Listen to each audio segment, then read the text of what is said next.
서울의 밤은 화려한 네온 사인으로 불타오르고 있었지만 최고급 프렌치 레스토랑 라켓미에르의 공기는 숨이 막힐 듯 무겁게 가라앉아 있었다. 강지아는 붉은 벨벳 의자에 꼿꼿하게 허리를 펴고 앉아 눈앞의 남자를 응시하고 있었다. 그녀의 날카로운 눈매는 긴 속눈썹 아래 감춰져 있었지만 그 속에는 차가운 이성이 얼음처럼 굳어 있었다. 맞은편에 앉은 남자는 지난 30분 동안 자신의 슈퍼카 컬렉션과 유럽 호화 여행에 대해 끊임없이 떠들어대고 있었다. 그는 상대방이 자신의 이야기에 흥미를 느끼는지 전혀 신경 쓰지 않는 듯했다. 태양 로펌의 에이스 변호사로서 수많은 범죄자와 흉악범들을 상대해 온 지안에게도 이 자리는 고역이나 다름없었다. 대한건설의 차남이자 어머니가 입이 마르도록 칭찬했던 박도우는 값비싼 이탈리아산 수트를 걸치고 있었지만 그의 태도에서는 품격이라고는 찾아볼 수 없었다. 그는 은식기를 식탁에 톡톡 두드리며 무례한 시선으로 지안을 훑어보고 있었다. 마치 미술관에 전시된 상품의 가치를 매기듯 노골적인 눈빛이었다. 박도우는 와인 잔을 가볍게 흔들며 거만하게 입을 열었다. 강 변호사님, 태양 로펌에서 일하는 게 보통 일이 아니라고 들었습니다. 여자가 법원이다, 검찰청이다 뛰어다니면 피부도 상하고 금방 늙지 않겠습니까? 그는 혀를 차며 지안의 단정한 셔츠 깃을 힐끔거렸다. 사실 그렇게까지 악착같이 일할 필요는 없어요. 어차피 우리 집에 시집 오면 일은 그만둬야 할 테니까 말입니다. 우리 어머니는 며느리가 밖에서 천박한 부류들과 어울리는 걸 아주 싫어하시거든요. 지아는 가슴속에서 치밀어 오르는 불쾌감을 억누르기 위해 차가운 물을 한 모금 들이켰다. 그녀는 언제나 냉철함을 유지하며 감정을 배제한 채 사건을 처리하는 프로였다. 하지만 눈앞의 남자가 내뱉는 시대착오적이고 모욕적인 언사는 그녀의 인내심을 한계까지 몰아붙이고 있었다. 그녀는 물잔을 테이블 위에 소리 없이 내려놓으며 흔들림 없는 눈빛으로 도훈을 직시했다. 박도훈 씨, 뭔가 오해하고 계신 것 같습니다. 변호사라는 직업은 제게 있어 단순한 생계수단이 아니라 제 인생을 바친 커리어이자 자부심입니다. 지안의 목소리는 낮았지만 그 안에는 상대를 압도하는 힘이 실려 있었다. 그리고 결혼 후에 제가 일을 계속할지 말지는 오로지 제가 결정할 문제입니다. 그 누구도 제 인생의 방향을 강요할 권리는 없습니다. 그것이 미래의 남편이든 시댁이든 말입니다.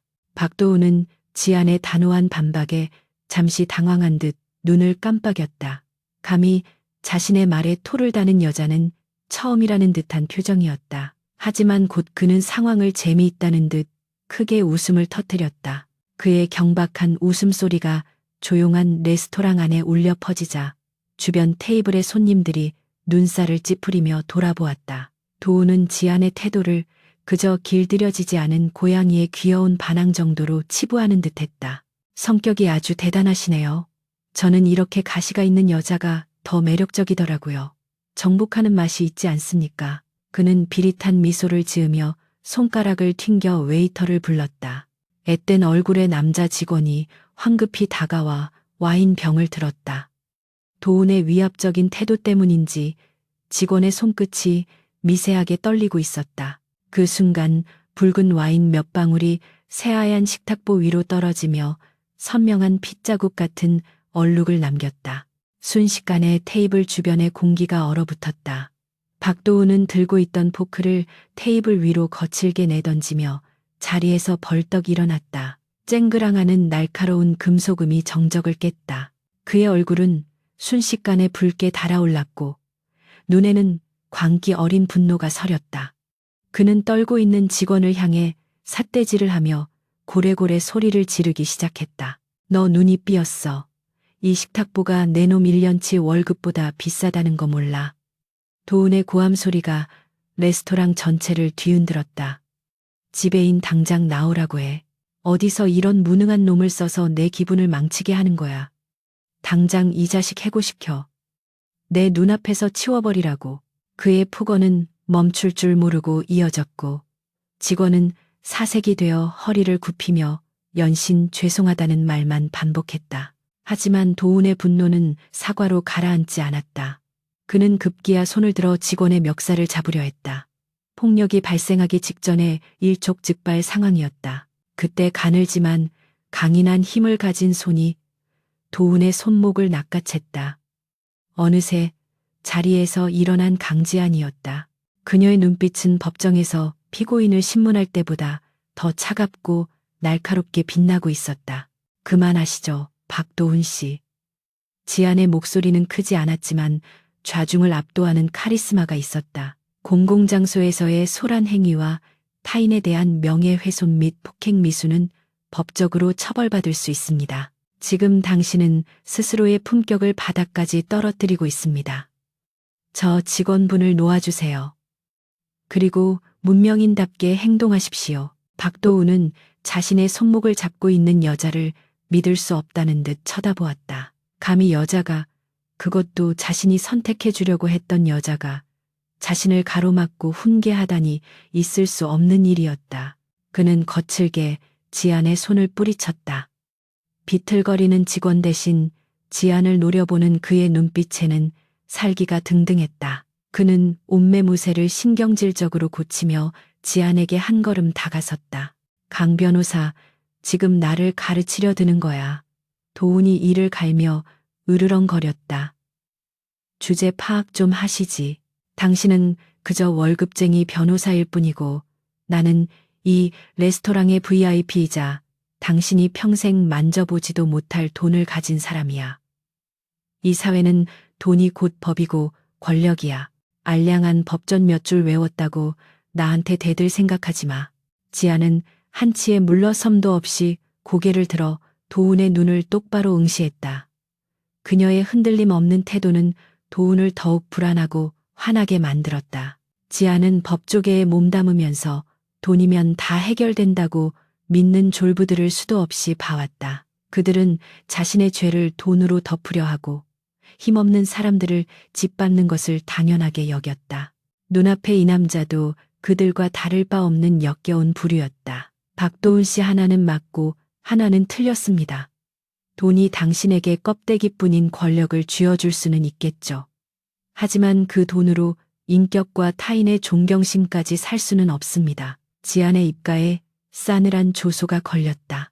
오늘 맞서는 이것으로 끝내겠습니다. 우리 두 사람은 사는 세계가 너무나도 다르다는 걸 뼈저리게 느꼈으니까요. 그리고 결혼을 논하기 전에 먼저 인간이 되는 법부터 배우시길 바랍니다. 지아는 말을 마치자마자 겁에 질려 있는 직원에게 다가갔다. 그녀는 지갑에서 고액권 지폐 몇 장을 꺼내 직원의 손에 쥐어주며 부드러운 목소리로 말했다. 이건 제 식사비와 당신의 훌륭한 서비스에 대한 팁입니다. 저런 몰상식한 사람의 말 때문에 상처받지 않았으면 좋겠네요. 당신 잘못이 아닙니다. 그녀의 행동은 우아하면서도 단호했다.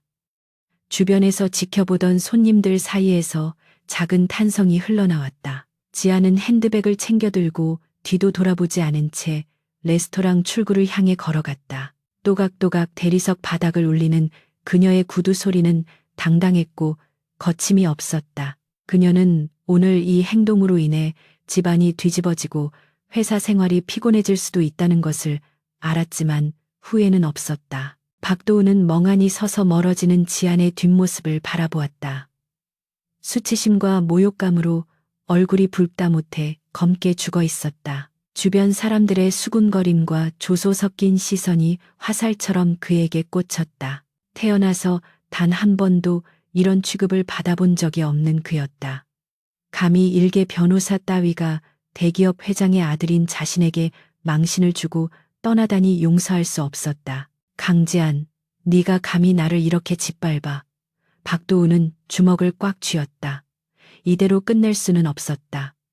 그는 자신의 힘과 권위를 보여주어야만 직성이 풀릴 것 같았다. 저 여자가 자신의 발밑에 엎드려 빌게 만들어야 했다. 끓어오르는 분노를 주체하지 못한 도훈은 테이블 위의 물건들을 쓸어버리고는 씩씩거리며 지안의 뒤를 쫓아 뛰쳐나갔다. 레스토랑 밖으로 나온 지안은 차가운 밤 공기를 깊이 들이마셨다. 폐부 깊숙이 스며드는 서늘함이 뜨겁게 달아올랐던 머리를 식혀주었다. 강남의 거리는 여전히 사람들로 북적이고 있었고 화려한 조명들이 밤하늘을 수놓고 있었다. 그녀는 택시를 잡기 위해 도로변으로 발걸음을 재촉했다. 그때 등 뒤에서 다급하고 거친 발소리와 함께 자신의 이름을 부르는 섬뜩한 목소리가 들려왔다. 강지한, 거기서 당장 서지 못해. 박도훈의 고함 소리가 거리의 소음을 뚫고 들려왔다. 지안의 등골이 서늘해졌다. 돌아보지 않아도 그가 어떤 표정으로 달려오고 있을지 눈에 선했다. 이성은 위험 신호를 보내고 있었다. 그는 지금 이성을 잃은 짐승과도 같았다. 여기서 잡히면 무슨 봉변을 당할지 알 수 없었다. 지안은 핸드백 끈을 단단히 움켜쥐고 걸음 속도를 높였다. 하이힐을 신고 달리는 것은 쉽지 않았지만 멈출 수는 없었다. 그녀는 인파가 많은 번화가 쪽으로 방향을 틀었다. 사람들이 많은 곳이라면 그도 함부로 행동하지 못할 것이라는 판단이었다. 심장이 쿵쿵거리는 소리가 귓가에 울렸다. 이것은 두려움 때문이 아니었다. 다가올 충돌에 대한 긴장감이었다. 그녀는 골목을 돌아 버스킹 공연이 한창인 광장으로 들어섰다. 수많은 구경꾼들이 둥글게 모여 음악을 즐기고 있었다. 감미로운 기타 선율과 남자의 매력적인 목소리가 거리에 울려 퍼지고 있었다. 지아는 본능적으로 그 인파 속으로 파고들었다. 잠시라도 몸을 숨기고 도운을 따돌릴 수 있는 유일한 장소였다. 군중들의 환호성과 박수 소리가 도운의 추격 소리를 덮어주기를 간절히 바랐다. 그녀가 인파를 헤치고 안쪽으로 들어갔을 때 무대 중앙에서 노래를 부르고 있던 한 남자와 시선이 마주쳤다. 낡은 청바지에 헐렁한 셔츠를 입고 통기타를 맨 그는 길거리 가수라고는 믿기지 않을 만큼 수려한 외모를 가지고 있었다. 그의 깊고 맑은 눈동자가 당황한 기색이 역력한 지안을 응시했다. 마치 그녀의 위급한 상황을 꿰뚫어 보는 듯한 눈빛이었다. 강남의 화려한 밤거리 한복판, 수많은 인파가 만들어낸 원형의 무대 위로 거친 숨을 몰아쉬며 뛰어든 강지아는 순간적으로 방향 감각을 상실했다. 그녀의 등장에 감미롭게 흐르던 어쿠스틱 기타 선율이 뚝 끊어졌고 노래를 부르던 남자의 손가락이 허공에 멈췄다. 주변을 둘러싼 구경꾼들의 시선이 일제히 그녀에게 쏠렸지만 지안의 귀에는 자신의 심장이 터질 듯 박동하는 소리와 뒤쫓아오는 남자의 살기 어린 고함 소리만이 우문거릴 뿐이었다. 그녀는 중심을 잃고 비틀거렸고 그 순간 누군가가 다가와 그녀의 팔을 부드럽게 잡아주지 않았다면 그대로 차가운 보도블록 위로 넘어졌을 것이다. 그녀를 잡아준 것은 바로 무대 중앙에 있던 버스킹 가수였다. 가까이서 본 그의 얼굴은 거리의 조명을 받아 비현실적으로 빛나고 있었다. 땀에 젖어 이마에 붙은 흑갈색 머리카락, 뚜렷한 이목구비, 그리고 무엇보다 깊이를 알 수 없는 눈동자가 지안을 내려다보고 있었다. 그의 눈에는 낯선 여자의 난입에 대한 당황스러움보다는 걱정과 호기심이 서려 있었다. 낡은 청바지와 루즈한 셔츠 차림이었지만 그에게서 풍기는 분위기는 묘하게도 귀족적인 품위와 야생적인 자유로움이 공존하고 있었다. 괜찮으세요? 안색이 너무 창백한데요. 남자의 목소리는 노래할 때처럼 낮고 부드러웠다. 지안이 대답을 하기도 전에 인파를 거칠게 헤치고 들어온 박도훈이 그들의 앞을 가로막았다. 도훈의 명품 수트는 헝클어져 있었고 얼굴은 분노로 붉게 달아올라 흉측하게 일그러져 있었다. 그는 거친 숨을 내쉬며 지안을 향해 손을 뻗었다. 그의 눈에는 주변의 시선 따위는 안중에도 없다는 듯 오로지 도망친 먹잇감을 다시 포획하겠다는 광기만이 가득했다. 강지안, 여기가 어디라고 도망을 쳐. 내가 너를 그냥 놔둘 것 같아. 박도훈이 소리를 지르며 지안의 손목을 낚아챘다. 쇠고랑처럼 조여오는 악력의 지안은 고통스런 신음을 흘렸다. 이거 놓으세요. 뭐 하는 짓입니까? 지안이 반항하며 소리쳤지만 도우는 아랑곳하지 않고 그녀를 자신의 쪽으로 거칠게 끌어당겼다. 평화롭던 버스킹 현장은 순식간에 살벌한 폭력의 현장으로 돌변했고 구경꾼들은 놀라서 뒷걸음질 치며 수군거렸다. 남녀 사이에 대화 좀 하겠다는데 구경 났어. 다들 꺼져. 도우는 주변 사람들을 향해 위협적으로 소리쳤다. 그는 자신이 가진 돈과 배경이면 이 거리에 누구도 자신을 건드릴 수 없다고 믿는 오만한 폭군이었다. 지아는 모멸감과 공포로 입술을 깨물었다. 대한민국 최고의 로펌 변호사가 길거리에서 스토킹 범죄의 피해자가 되어 끌려가는 꼴이라니 비참하기 그지없었다. 그녀가 할 수 있는 것은 법적 조치를 경고하는 것뿐이었지만 이성을 잃은 야수에게는 통하지 않았다. 바로 그때 지안의 팔을 잡고 있던 도운의 손 위로 또 다른 손이 덮쳐왔다. 기타를 메고 있던 버스킹 가수 이하준이었다. 그는 도운의 손목을 정확히 타격하여 악력을 약화시켰고 그 틈을 타 지안을 자신의 등 뒤로 숨겼다. 하준의 행동은 물 흐르듯 자연스러웠고 군더더기가 없었다. 그는 도운보다 키가 조금 더 컸고 슬림한 체격이었지만 단단한 어깨는 지안에게 든든한 방패가 되어주었다. 이봐요, 아저씨. 싫다는데 억지로 끌고 가는 건 데이트가 아니라 납치죠. 하준의 목소리는 차분했지만 마이크를 통해 스피커로 증폭되어 광장 전체에 쩌렁쩌렁하게 울려 퍼졌다. 그의 말에 구경꾼들 사이에서 동조하는 야유가 터져나왔다. 뭐야, 저 남자 스토커인가 봐. 경찰에 신고해야 하는 거 아냐? 사람들의 웅성거림이 커지자 도우는 당황한 듯 멈칫했지만 곧이어 자존심이 상한 듯 더욱 험악한 표정을 지었다. 넌 또 뭐야? 어디서 굴러먹던 딴따라 새끼가 감히 누구 앞을 막아? 도우는 하준을 위아래로 훑어보며 경멸 섞인 욕설을 퍼부었다. 내 놈이 끼어들 자리가 아니야. 비키지 않으면 내 그 싸구려 기타는 물론이고 손가락까지 부러뜨려 줄 테니까. 도우는 지갑을 꺼내 수표 몇 장을 바닥에 뿌리며 소리쳤다. 돈이 필요해서 일어나 본데 이거 먹고 떨어져. 재수 없게. 바닥에 흩날리는 수표를 보며 하준은 헛웃음을 터뜨렸다.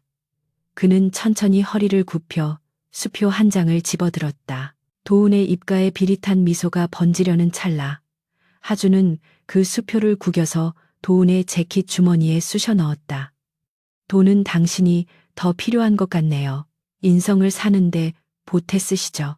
아, 너무 비싸서 그 돈으로는 부족하려나? 하준의 재치 있는 독설에 구경꾼들이 폭소를 터뜨렸다. 도운의 얼굴이 치욕으로 벌겋게 달아올랐다. 감히 길거리 가수가 대기업 후계자인 자신을 모욕하다니 용서할 수 없었다. 그는 주먹을 휘두르며 하준에게 달려들었다. 하지만 하준은 가볍게 몸을 틀어 도운의 주먹을 피했고 도운은 중심을 잃고 비틀거리며 볼썽사납게 넘어질 뻔했다. 하준은 마이크 스탠드를 잡고 능청스럽게 관중들을 향해 윙크를 날렸다. 마치 이 모든 상황이 계획된 공연의 일부인 것처럼. 여러분, 지금 보시는 장면은 막장 드라마의 한 장면이 아닙니다. 현실판 돈 많고 성격 나쁜 남자의 최후를 보고 계십니다. 하준이 기타줄을 튕기며 경쾌한 리듬을 연주하기 시작했다. 자, 박수. 이 진상 손님을 집으로 보내드립시다. 그의 선동에 맞춰 사람들이 박수를 치며 환호했다. 스마트폰 카메라 플래시가 도운을 향해 쉴 새 없이 터지기 시작했다. 수십 개의 렌즈가 자신을 향하자 도운은 본능적인 두려움을 느꼈다. 자신의 추태가 SNS를 통해 실시간으로 퍼져나갈 것이라는 공포가 도운을 엄습했다. 아버지인 박 회장이 알게 된다면, 그리고 주주들이 알게 된다면 자신의 입지는 끝장이었다. 도운은 얼굴을 가리며 뒷걸음질 쳤다. 두고 보자. 너희들, 내가 누군지 알아?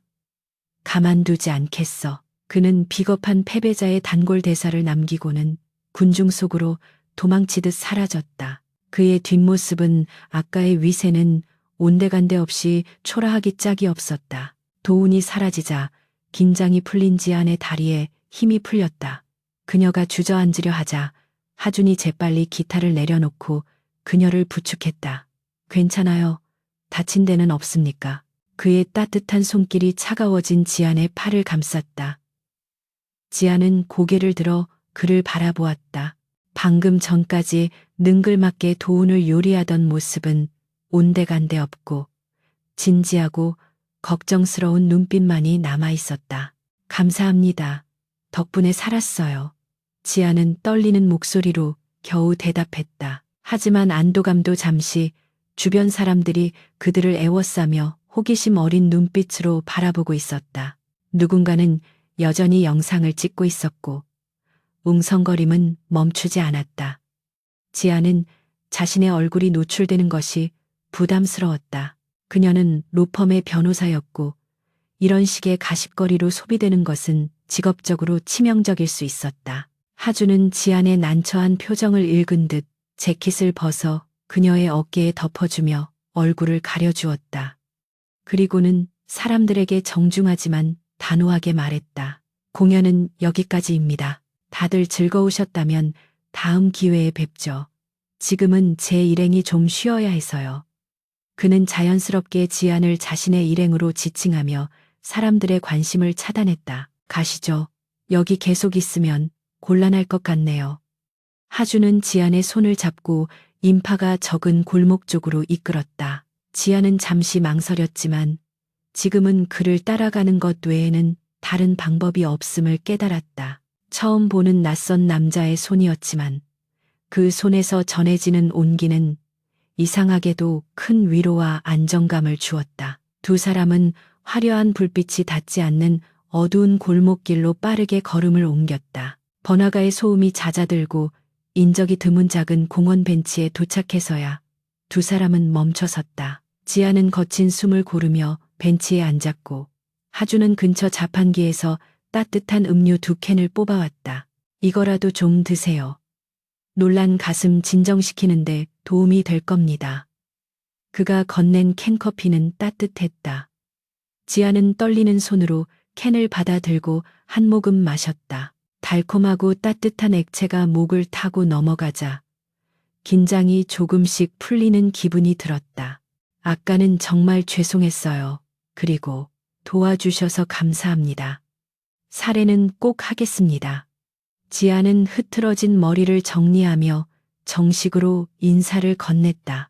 그녀의 말투는 다시금 냉철한 변호사의 그것으로 돌아와 있었다. 남에게 빚을 지고는 못 사는 성격 탓에 그녀는 지갑을 꺼내려 했다. 하지만 하준은 손사래를 치며 웃었다. 사례라뇨. 그냥 버스킹 공연의 특별 게스트였다고 생각하세요. 덕분에 관객 호응도 최고였는걸요. 하준은 벤치 맞은편 난간에 걸터앉아 지안을 바라보았다. 그런데 그 남자 끈질기더군요. 남자친구입니까? 아니면 전 애인? 그의 질문은 무례하지 않았지만 핵심을 찌르고 있었다. 지안은 씁쓸한 표정으로 고개를 저었다. 아니요, 오늘 처음 본 맞선 상대였어요. 최악 중에 최악이었죠. 그녀의 대답에 하준은 휘파람을 불며 고개를 끄덕였다. 아, 그 유명한 재벌 2세 갑질을 라이브로 목격한 거군요. 영광이라고 해야 하나. 지아는 그의 농담에 피식 웃음이 나왔다.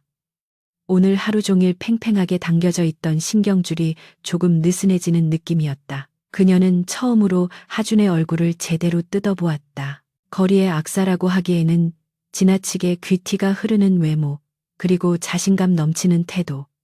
그는 단순히 노래를 부르는 사람이 아닌 것 같았다.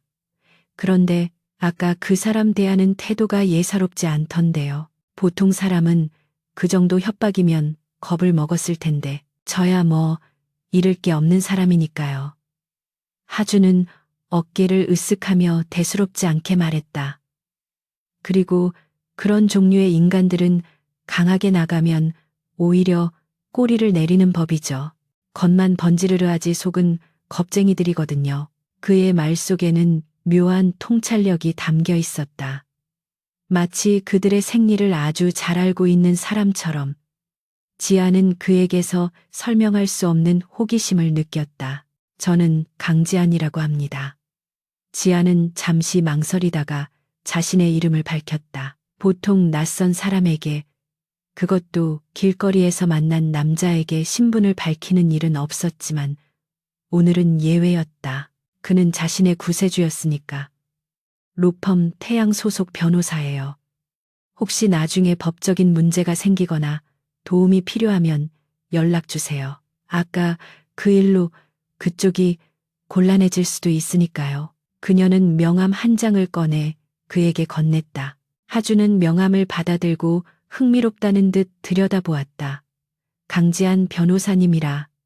능력 있는 변호사님이셨군요. 어쩐지 아우라가 남다르다 했습니다. 그는 명함을 소중히 주머니에 넣으며 싱긋 웃었다. 저는 이하준입니다. 보시다시피 자유로운 영혼이죠. 법적인 문제라 그런 일이 안 생기면 좋겠지만 변호사님 같은 든든한 백이 생겨서 안심이네요.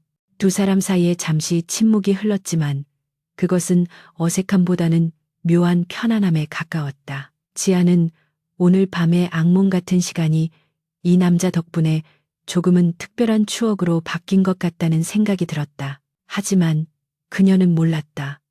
지금 이 만남이 단순한 우연이 아니며 자신의 인생을 송두리째 뒤흔들 거대한 폭풍의 서막이라는 것을, 그리고 눈앞에 이 자유로운 영혼이 사실은 자신을 괴롭힌 박도훈 따위는 발밑에도 미치지 못할 거대한 배경을 가진 인물이라는 사실을.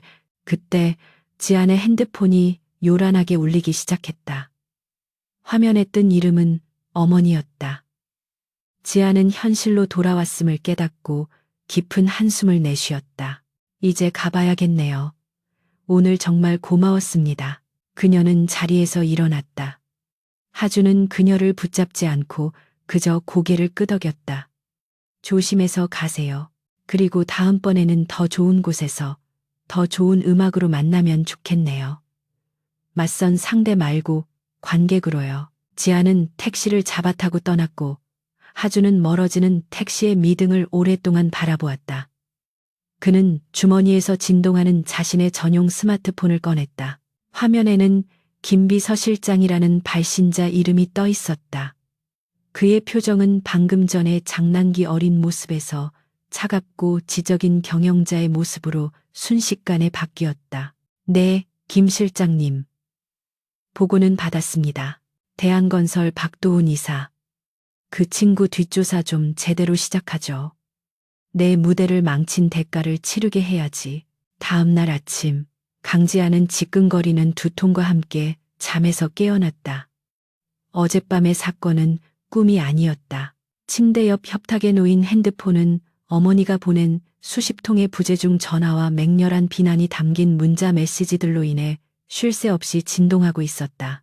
어머니는 대한건설과의 혼담이 깨진 것에 대해 이미 불같이 화를 내고 계신 것이 분명했다. 지아는 한숨을 깊게 내쉬며 핸드폰 전원을 꺼버렸다.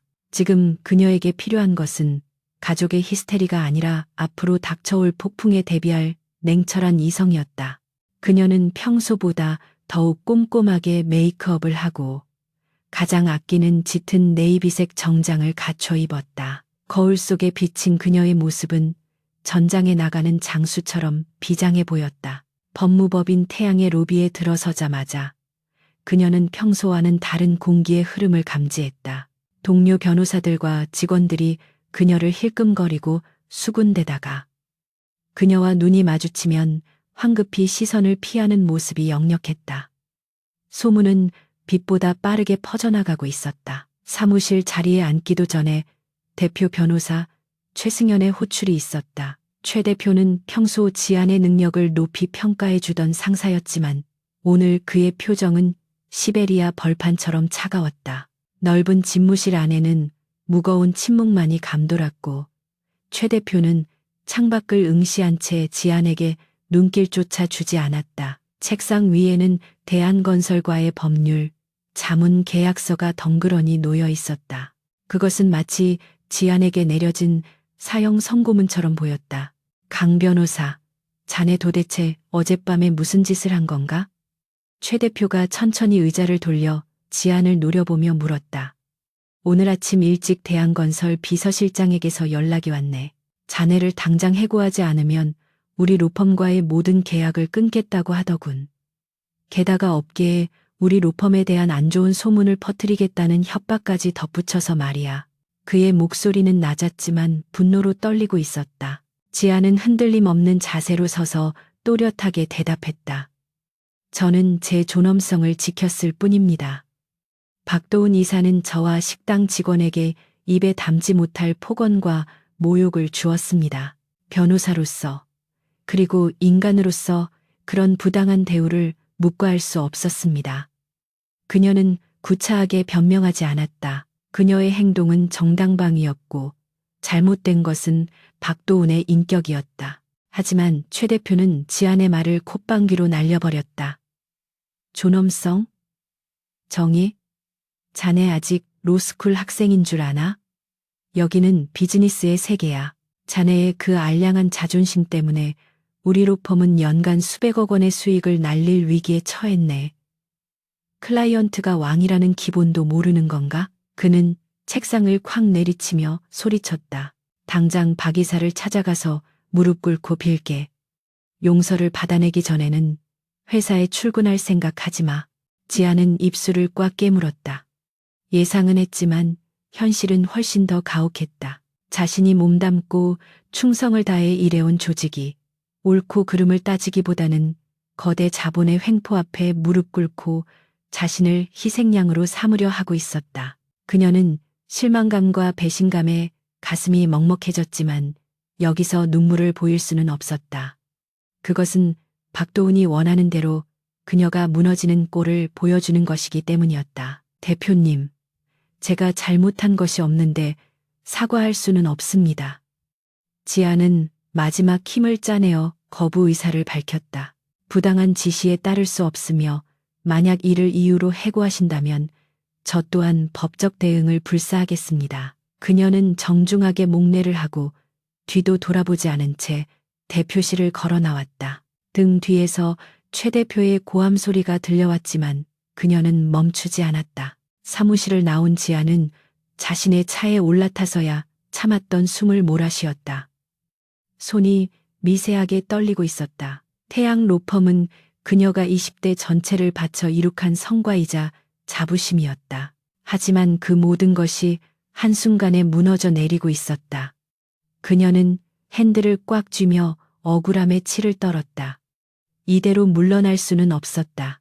박도훈이라는 인간이 자신의 인생을 이렇게 망가뜨리도록 내버려 둘 수는 없었다. 한편 강남의 한 고급 회원제 스파의 VIP룸에서 박도훈은 느긋하게 마사지를 받으며 콧노래를 흥얼거리고 있었다. 그의 옆에는 비서가 다소 긴장된 표정으로 서 있었다. 도훈은 어젯밤의 굴욕을 갚아주기 위해 아침부터 분주하게 움직였다. 그는 태양 로펌뿐만 아니라 지안의 아버지 사업체에도 압력을 넣기 시작했고 그녀를 사회적으로 매장시키기 위한 시나리오를 짜고 있었다. 그래, 최 대표가 뭐라고 하던가? 그 건방진 계집애가 울면서 찾아오겠다고 했나? 도훈이 킬킬거리며 물었다. 비서는 난처한 표정으로 머뭇거리다 대답했다. 저 이사님, 강지한 변호사가 사과를 거부했다고 합니다.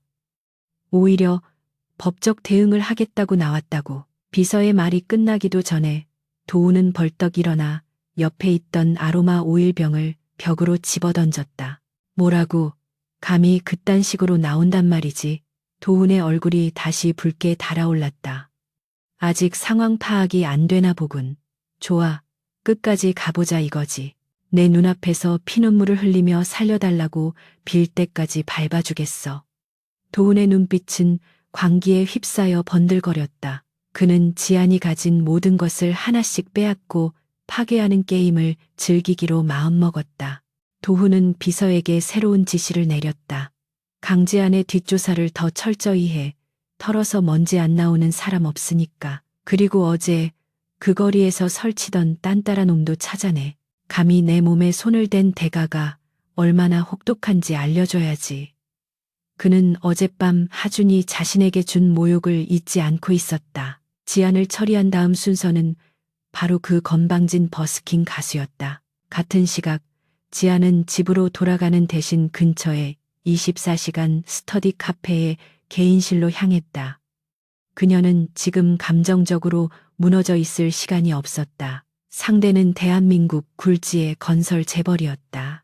계란으로 바위치기라는 것을 알지만 그녀는 순순히 깨질 생각이 없었다. 그녀는 노트북을 켜고 익숙한 손놀림으로 자료를 검색하기 시작했다. 그녀의 목표는 박도훈과 대한건설의 어두운 이면이었다. 로펌에서 일하며 건너들었던 소문들, 증권가 찌라시, 그리고 과거 뉴스 기사들을 샅샅이 뒤졌다. 박도훈은 과거에도 여러 차례 폭행 시비와 음주운전 의혹이 있었지만 그때마다 합의와 막대한 로비로 사건을 무마해왔다. 하지만 완벽한 범죄는 없는 법이다. 어딘가에는 반드시 그가 남긴 흔적이 있을 것이라고 지아는 확신했다. 그녀가 주목한 것은 3년 전 부산항 물류센터 건설 현장에서 발생한 의문의 추락 사고였다. 당시 현장 책임자가 과로로 인한 실족사로 처리되었지만 유가족들은 회사의 무리한 공기 단축 강요와 안전 장비 미비가 원인이라고 주장했었다. 하지만 그 사건은 언론에 몇 줄 보도되지도 못하고 빠르게 묻혔다. 당시 그 프로젝트의 총괄 본부장이 바로 박도훈이었다. 지아는 이 사건에 대한 판결문과 당시 기사들을 스크랩하며 사건의 재구성을 시도했다. 하지만 공개된 정보만으로는 박도훈을 직접적으로 엮어넣을 결정적인 증거가 부족했다. 내부 정보나 당시 상황을 증언해 줄 사람이 필요했다. 막막함이 밀려왔다. 거대 로펌의 정보망과 인력을 사용할 수 없는 지금. 그녀는 혼자서 거대한 성벽 앞에 서 있는 기분이었다. 그때 문득 어젯밤 자신의 손을 잡아주었던 남자의 얼굴이 떠올랐다. 이하준. 그 남자는 단순한 가수가 아니었다. 박도훈을 대하던 그의 태도, 그 여유로움, 그리고 사람들을 움직이는 카리스마는 평범한 사람이 가질 수 있는 것이 아니었다. 그는 박도훈을 두려워하지 않았고 오히려 그를 가지고 놀았다. 지아는 멍하니 모니터를 응시하며 생각에 잠겼다. 법적인 문제가 생기거나 도움이 필요하면 연락주세요. 자신이 건넨 명함을 받으며 흥미로워하던 그의 표정이 기억났다. 만약 그가 그 현장에 있었던 수많은 목격자 중 한 명으로서 증언해준다면, 혹은 그가 가진 그 묘한 통찰력으로 도움을 줄 수 있다면 어떨까? 지아는 고개를 저으며 쓴 웃음을 지었다. 길에서 우연히 만난 사람에게 너무 많은 기대를 하는 것은 아닌지 스스로를 자책했다. 하지만 지금 그녀에게는 지푸라기라도 잡아야 할 절박함이 있었다. 그녀는 핸드폰을 들어 검색창에 거리의 가수 이하준을 입력해 보려다 멈췄다. 그에 대해 아는 것이라고는 이름과 얼굴, 그리고 노래를 잘 부른다는 것뿐이었다. 연락처도 받지 않았다는 사실을 그제야 깨달았다. 그녀는 자신의 허술함에 한숨을 내쉬며 의자 등받이에 몸을 기댔다. 그 시간 법무법인 태양의 최 대표는 박도훈의 아버지인 박 회장에게 전화를 걸어 쩔쩔매며 사과하고 있었다. 네, 회장님, 그 괘씸한 물건은 제가 확실하게 처리하겠습니다. 걱정 마십시오. 다시는 법조계에 발도 못 붙이게 만들겠습니다. 최 대표의 비굴한 목소리가 사무실 안에 울렸다. 그는 자신의 안위를 위해 부하 직원을 철저히 짓밟기로 결심했다. 오후가 되자 지안의 이메일 계정과 회사 메신저가 차단되었다. 회사 출입증도 정지되었다는 문자가 날아왔다. 예상보다 훨씬 빠르고 치졸한 조치였다. 이제 그녀는 공식적으로 고립되었다. 동료들 중 누구도 그녀에게 연락하지 않았다. 모두가 불똥이 튈까봐 몸을 사리고 있었다. 세상이 그녀에게 등을 돌린 것 같았다. 지아는 카페를 나와 정처 없이 거리를 걸었다. 발길이 닿은 곳은 어젯밤 하준을 만났던 그 광장이었다. 낮의 광장은 밤의 화려함과는 달리 평범하고 분주했다. 버스킹 무대가 있던 자리는 텅 비어 있었고 비둘기 몇 마리만이 그 주위를 배회하고 있었다. 그녀는 벤치에 앉아 텅 빈 무대를 바라보며 생각했다. 나는 여기서 끝나는 걸까? 아니면 여기서 다시 시작할 수 있을까? 그녀는 주머니 속에서 작은 USB 메모리를 만지작거렸다. 이것은 그녀가 혹시 모를 사태에 대비해 개인적으로 백업해둔 자료들이었다. 그 안에는 박도훈과 관련된 자료는 없지만 그녀가 그동안 처리했던 사건들의 기록과 인맥 리스트가 들어있었다. 이것을 활용해 반격의 실마리를 찾아야 했다. 그녀의 눈빛이 다시금 차갑게 빛나기 시작했다. 그녀는 결코 이대로 무너지지 않을 것이다. 박도훈이 권력으로 그녀를 눌러 죽이려 한다면 그녀는 법과 지혜 그리고 끈기로 그를 무너뜨릴 것이다. 이것은 이제 단순한 직장 내 갈등이 아니었다. 이것은 자신의 신념과 인생을 건 전쟁이었다. 그리고 그 전쟁에서 승리하기 위해서는 혼자가 아닌 신뢰할 수 있는 동맹군이 절실히 필요했다. 바람이 불어와 그녀의 머리카락을 흩날렸다. 차가운 바람 속에서 지아는 묘한 예감을 느꼈다. 어젯밤의 그 우연한 만남이 일회성으로 끝나지 않을 것이라는 직감이 강하게 들었다. 그녀는 자리에서 일어나 옷매무새를 가다듬었다. 이제부터가 진짜 시작이었다. 그녀는 박도훈의 아킬레스건을 찾기 위해 그리고 자신의 명예를 되찾기 위해 어둠 속으로 걸어 들어갈 준비를 마쳤다. 강제안의 세상은 예상보다 훨씬 빠르게 그리고 처참하게 무너져 내리고 있었다. 그녀가 믿었던 법조계의 인맥들은 대한건설이라는 거대한 자본의 그림자 앞에서 신기루처럼 사라져 버렸다. 평소 친언니처럼 따르던 선배 변호사는 전화를 피했고 가끔 정보를 공유하던 검찰 수사관조차 그녀의 메시지를 읽고도 답하지 않았다. 박도훈이 쳐놓은 보이지 않는 결계가 그녀를 철저히 고립시키고 있었다. 그녀는 난생 처음으로 거대한 벽 앞에 홀로 선 개미가 된 기분을 맛보아야 했다. 며칠째 이어진 불면과 스트레스로 지안의 얼굴은 눈에 띄게 수척해져 있었다. 그녀는 더 이상 정장을 입고 출근할 곳이 없었지만 집안에만 처박혀 있을 수는 없었다. 그녀는 낡은 운동화를 신고 모자를 눌러쓴 채 도서관과 PC방을 전전하며 박도훈의 약점을 찾기 위한 사투를 벌였다. 하지만 인터넷에 공개된 정보들은 이미 잘 세탁되어 있었고 결정적인 증거가 될 만한 내부 문건에는 접근할 방법이 요원했다. 해질녘 지아는 지친 몸을 이끌고 한강공원 벤치에 털썩 주저앉았다. 눈앞에 흐르는 강물은 무심하게 흘러가고 저 멀리 보이는 고층 빌딩들의 화려한 불빛이 그녀의 처량한 신세를 더욱 부각하는 듯했다. 그녀는 편의점에서 산 캔맥주를 따서 한 모금 들이켰다. 쌉싸름한 알코올이 빈속을 타고 내려가며 일시적인 위로를 건넸지만 가슴 속에 맺힌 응어리는 쉽게 풀리지 않았다. 변호사님이 여기서 청승맞게 혼술이라니 그림이 좀 안 어울리는데요.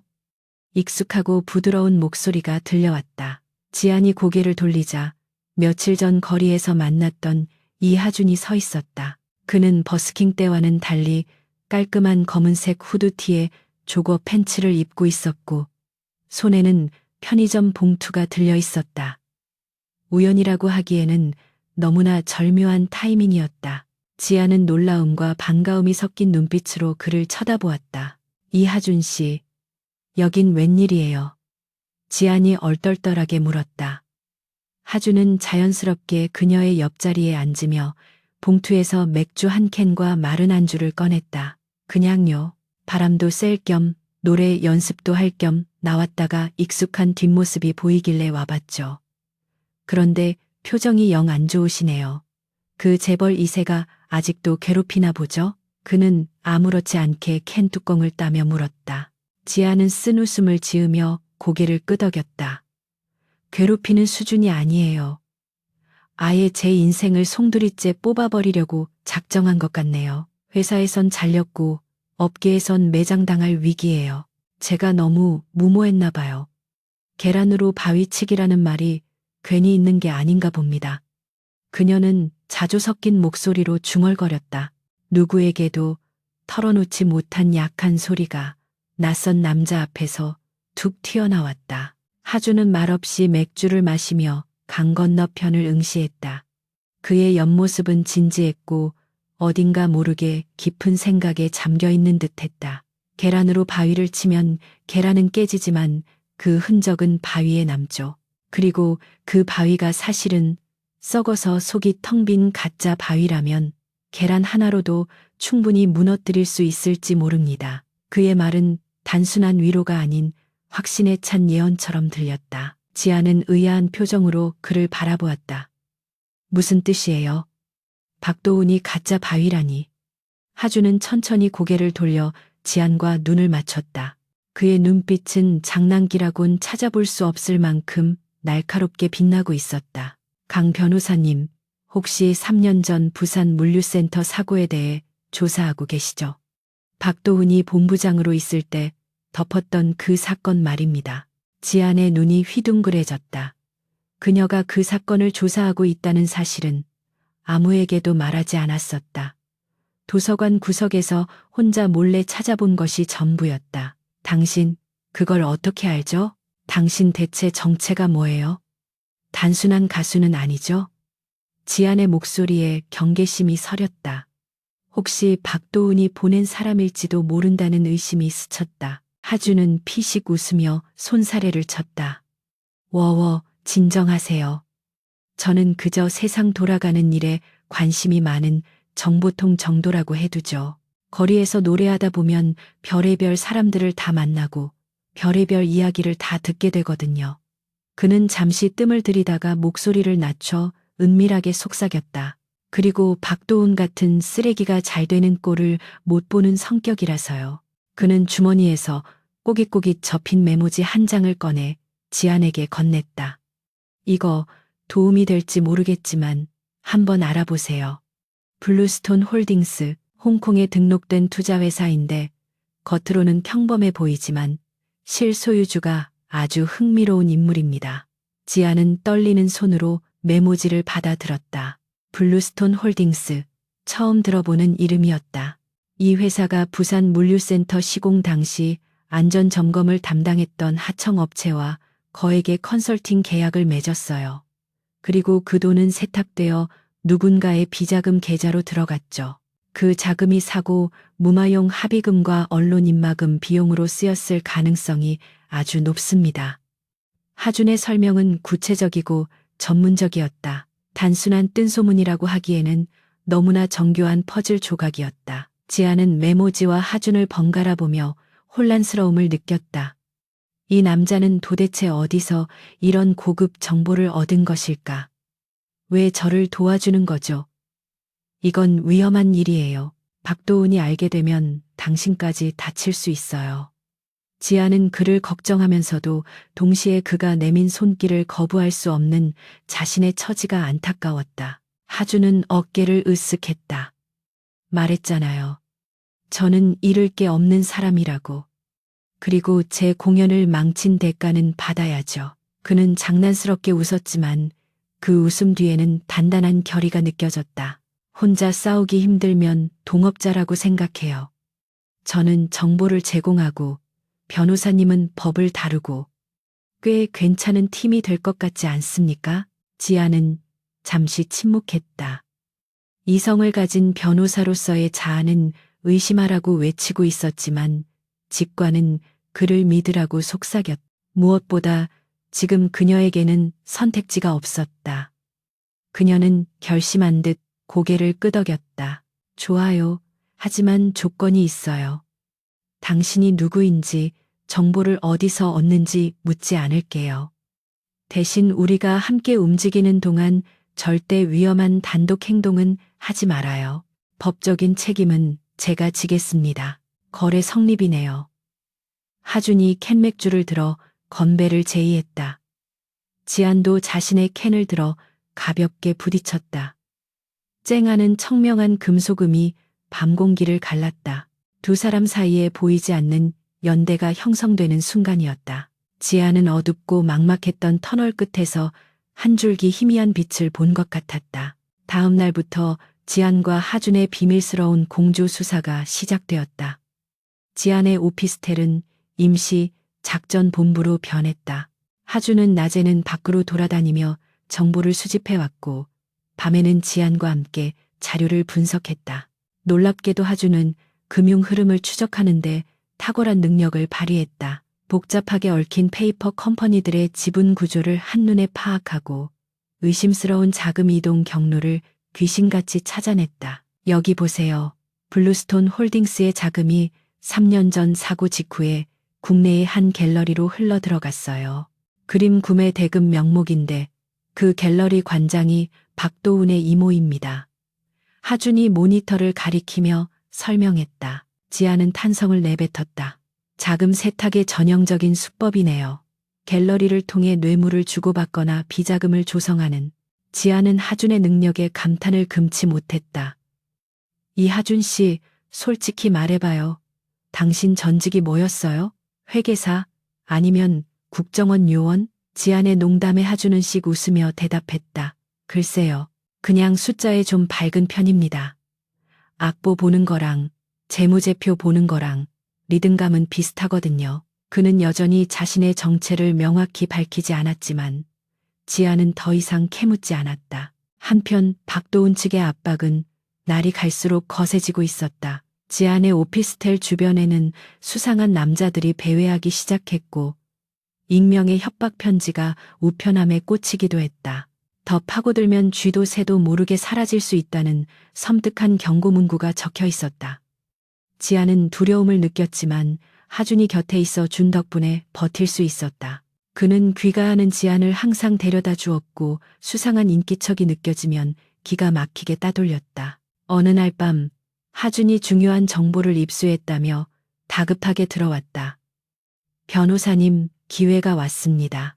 이번 주말에 대한 건설 창립 기념 자선 파티가 열리는데 그 자리에 블루스톤 홀딩스의 명의상 대표인 홍콩 변호사가 참석한다는 정보입니다. 그 사람을 만나서 박도훈과의 관계를 입증할 녹취나 증언을 확보할 수만 있다면 게임 끝입니다.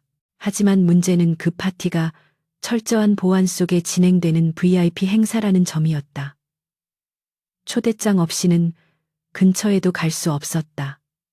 지아는 난감한 표정을 지었다. 거길 어떻게 들어가죠? 저는 이미 블랙리스트에 올랐을 텐데요. 하준은 의미심장한 미소를 지으며 주머니에서 봉투 2개를 꺼냈다. 금박이 입혀진 고급스러운 초대장이었다. 제가 누구라고 했죠? 능력 있는 정보통이라고 했잖아요.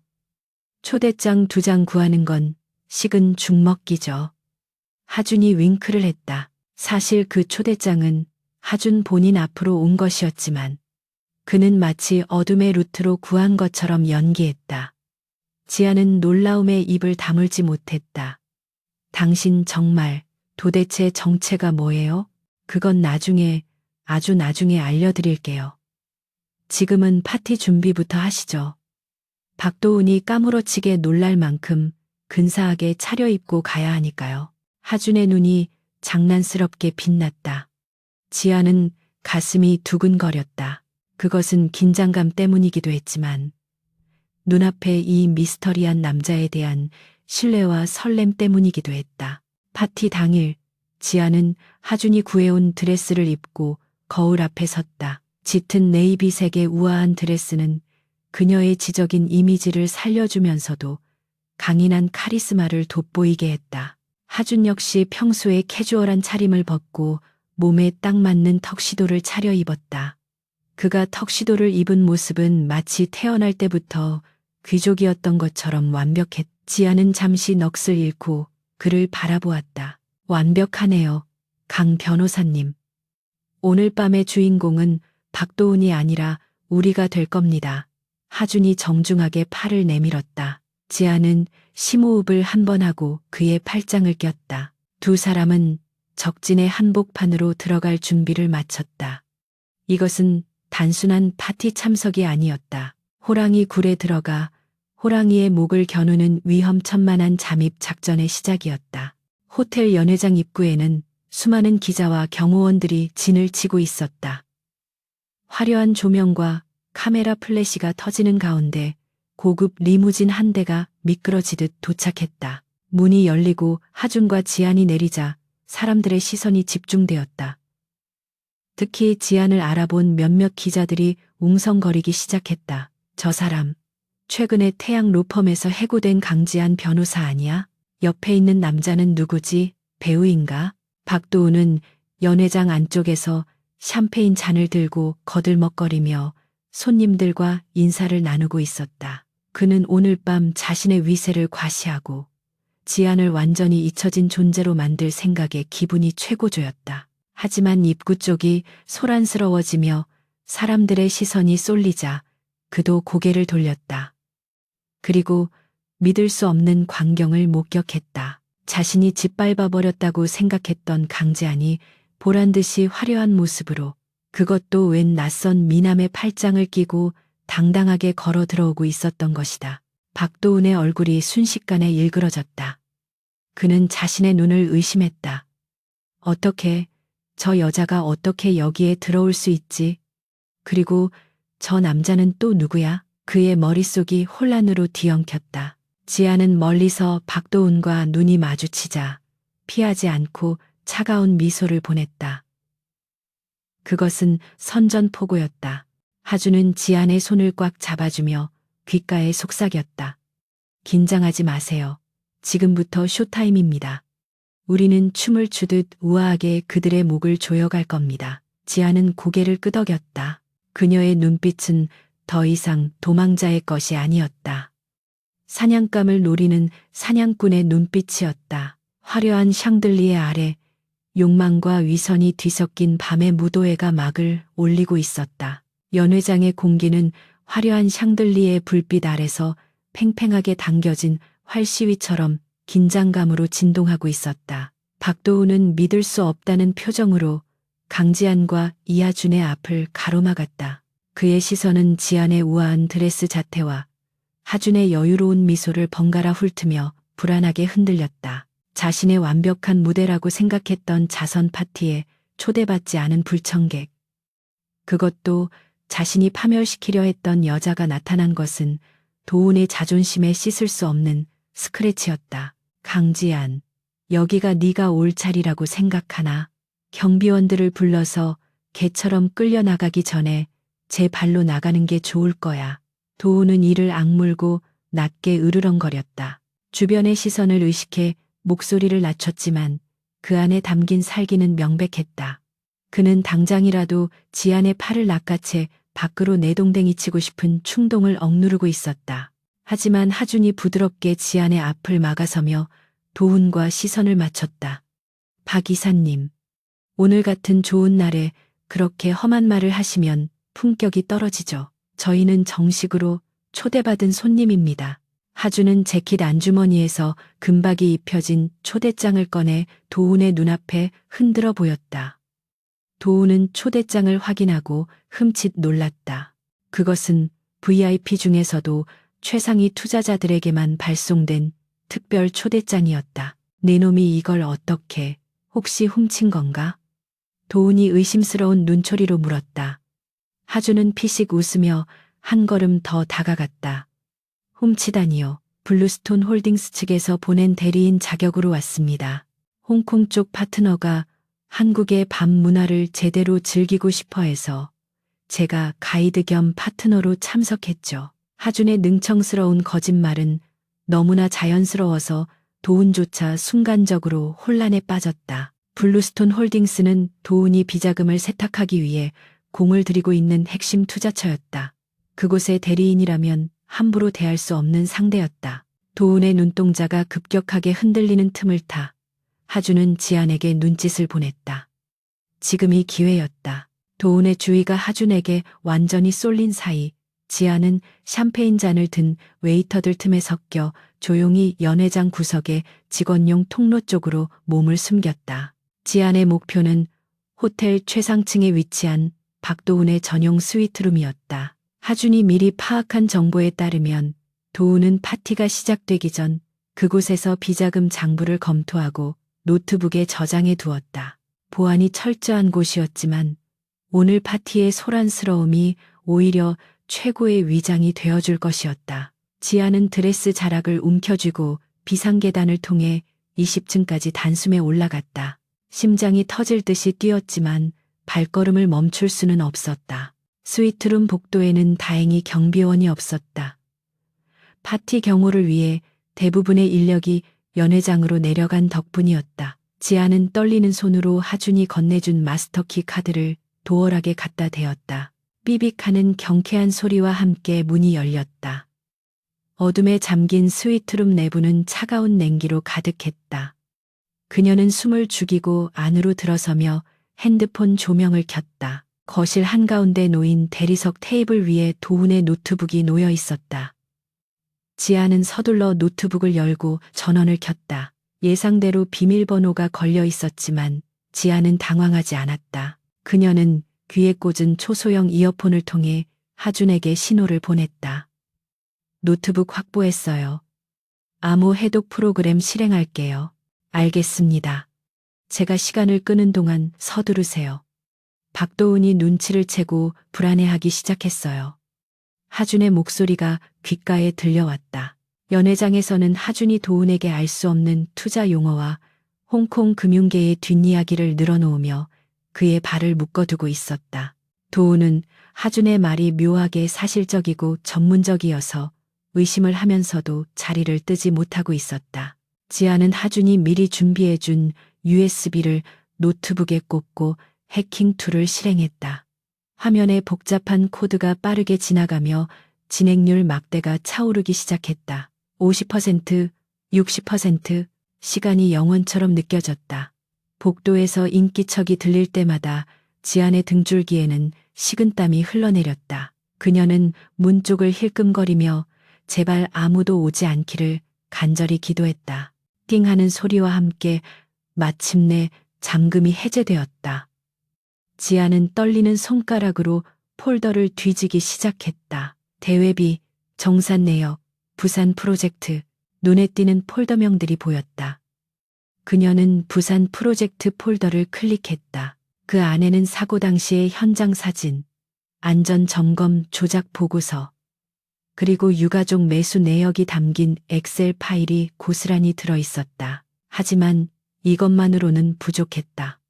박도훈이 직접 지시했다는 증거가 필요했다. 지아는 음성 녹음이라는 하위 폴더를 발견하고 클릭했다. 파일 하나를 재생하자 박도훈의 목소리가 스피커를 통해 흘러나왔다. 그 늙은이가 죽은 건 본인 부주의야. 회사 책임으로 돌리면 공사 중단돼서 손해가 얼마인지 알아? 그냥 돈 좀 쥐어주고 입 다물게 해. 꼬투리 잡히지 않게 깨끗하게 처리하라고. 지아는 입을 틀어막았다. 사람의 목숨을 돈으로 환산하고 진실을 은폐하라고 지시하는 그의 목소리에는 일말의 죄책감도 느껴지지 않았다. 이것이다. 이것이야말로 박도훈을 법의 심판대에 세우고 사회적으로 매장시킬 수 있는 결정적인 증거, 스모킹건이었다.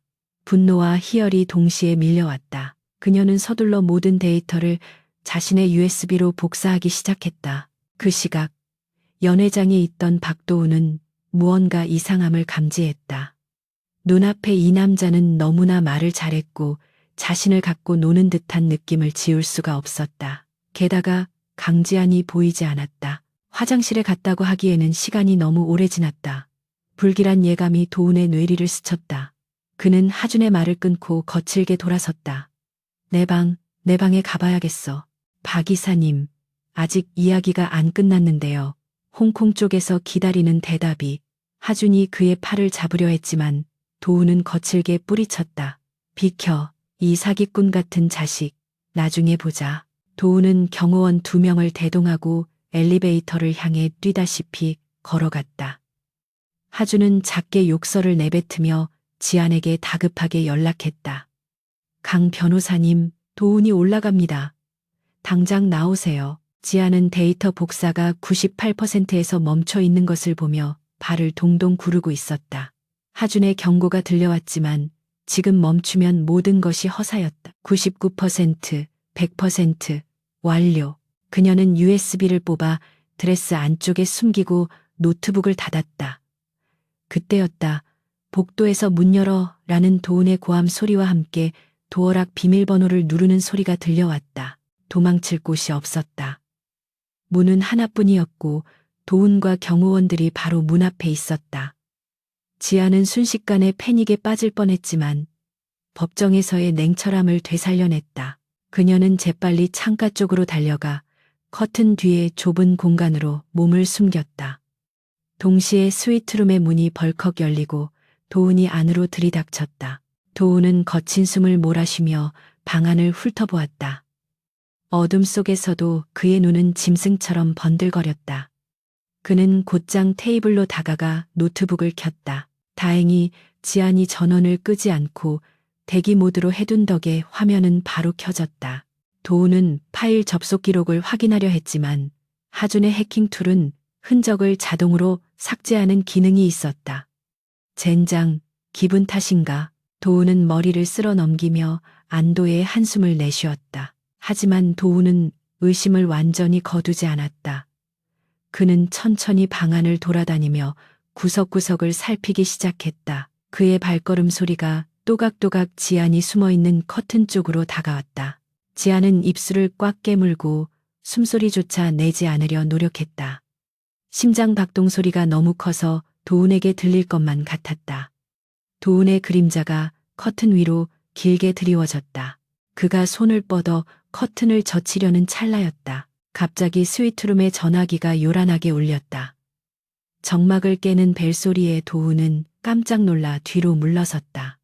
그는 신경질적으로 수화기를 들었다. 누구야? 수화기 너머로 호텔 지배인의 다급한 목소리가 들려왔다.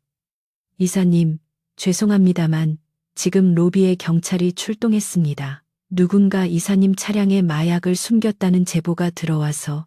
뭐라고? 어떤 미친놈이? 도훈은 얼굴이 사색이 되어 소리쳤다. 마약 스캔들은 지금 그에게 치명타였다. 그는 커튼 뒤에 누가 있는지 확인할 겨를도 없이 수화기를 내던지고 경호원들과 함께 방을 뛰쳐나갔다. 당장 로비로 가. 차부터 막아. 쾅 하는 소리와 함께 문이 닫히고 복도의 발소리가 멀어졌다. 지아는 그제야 다리가 풀려 바닥에 주저앉았다. 온몸이 땀으로 흠뻑 젖어 있었다. 전화벨이 울린 것은 우연이 아니었다. 하준이 만들어낸 또 다른 가짜 상황임이 분명했다. 그녀는 떨리는 손으로 드레스 안쪽의 USB를 확인했다. 차가운 금속의 감촉이 그녀에게 다시금 힘을 실어주었다. 이것은 단순한 데이터가 아니라 정의의 칼날이었다. 잠시 후 지아는 조심스럽게 스위트룸을 빠져나왔다.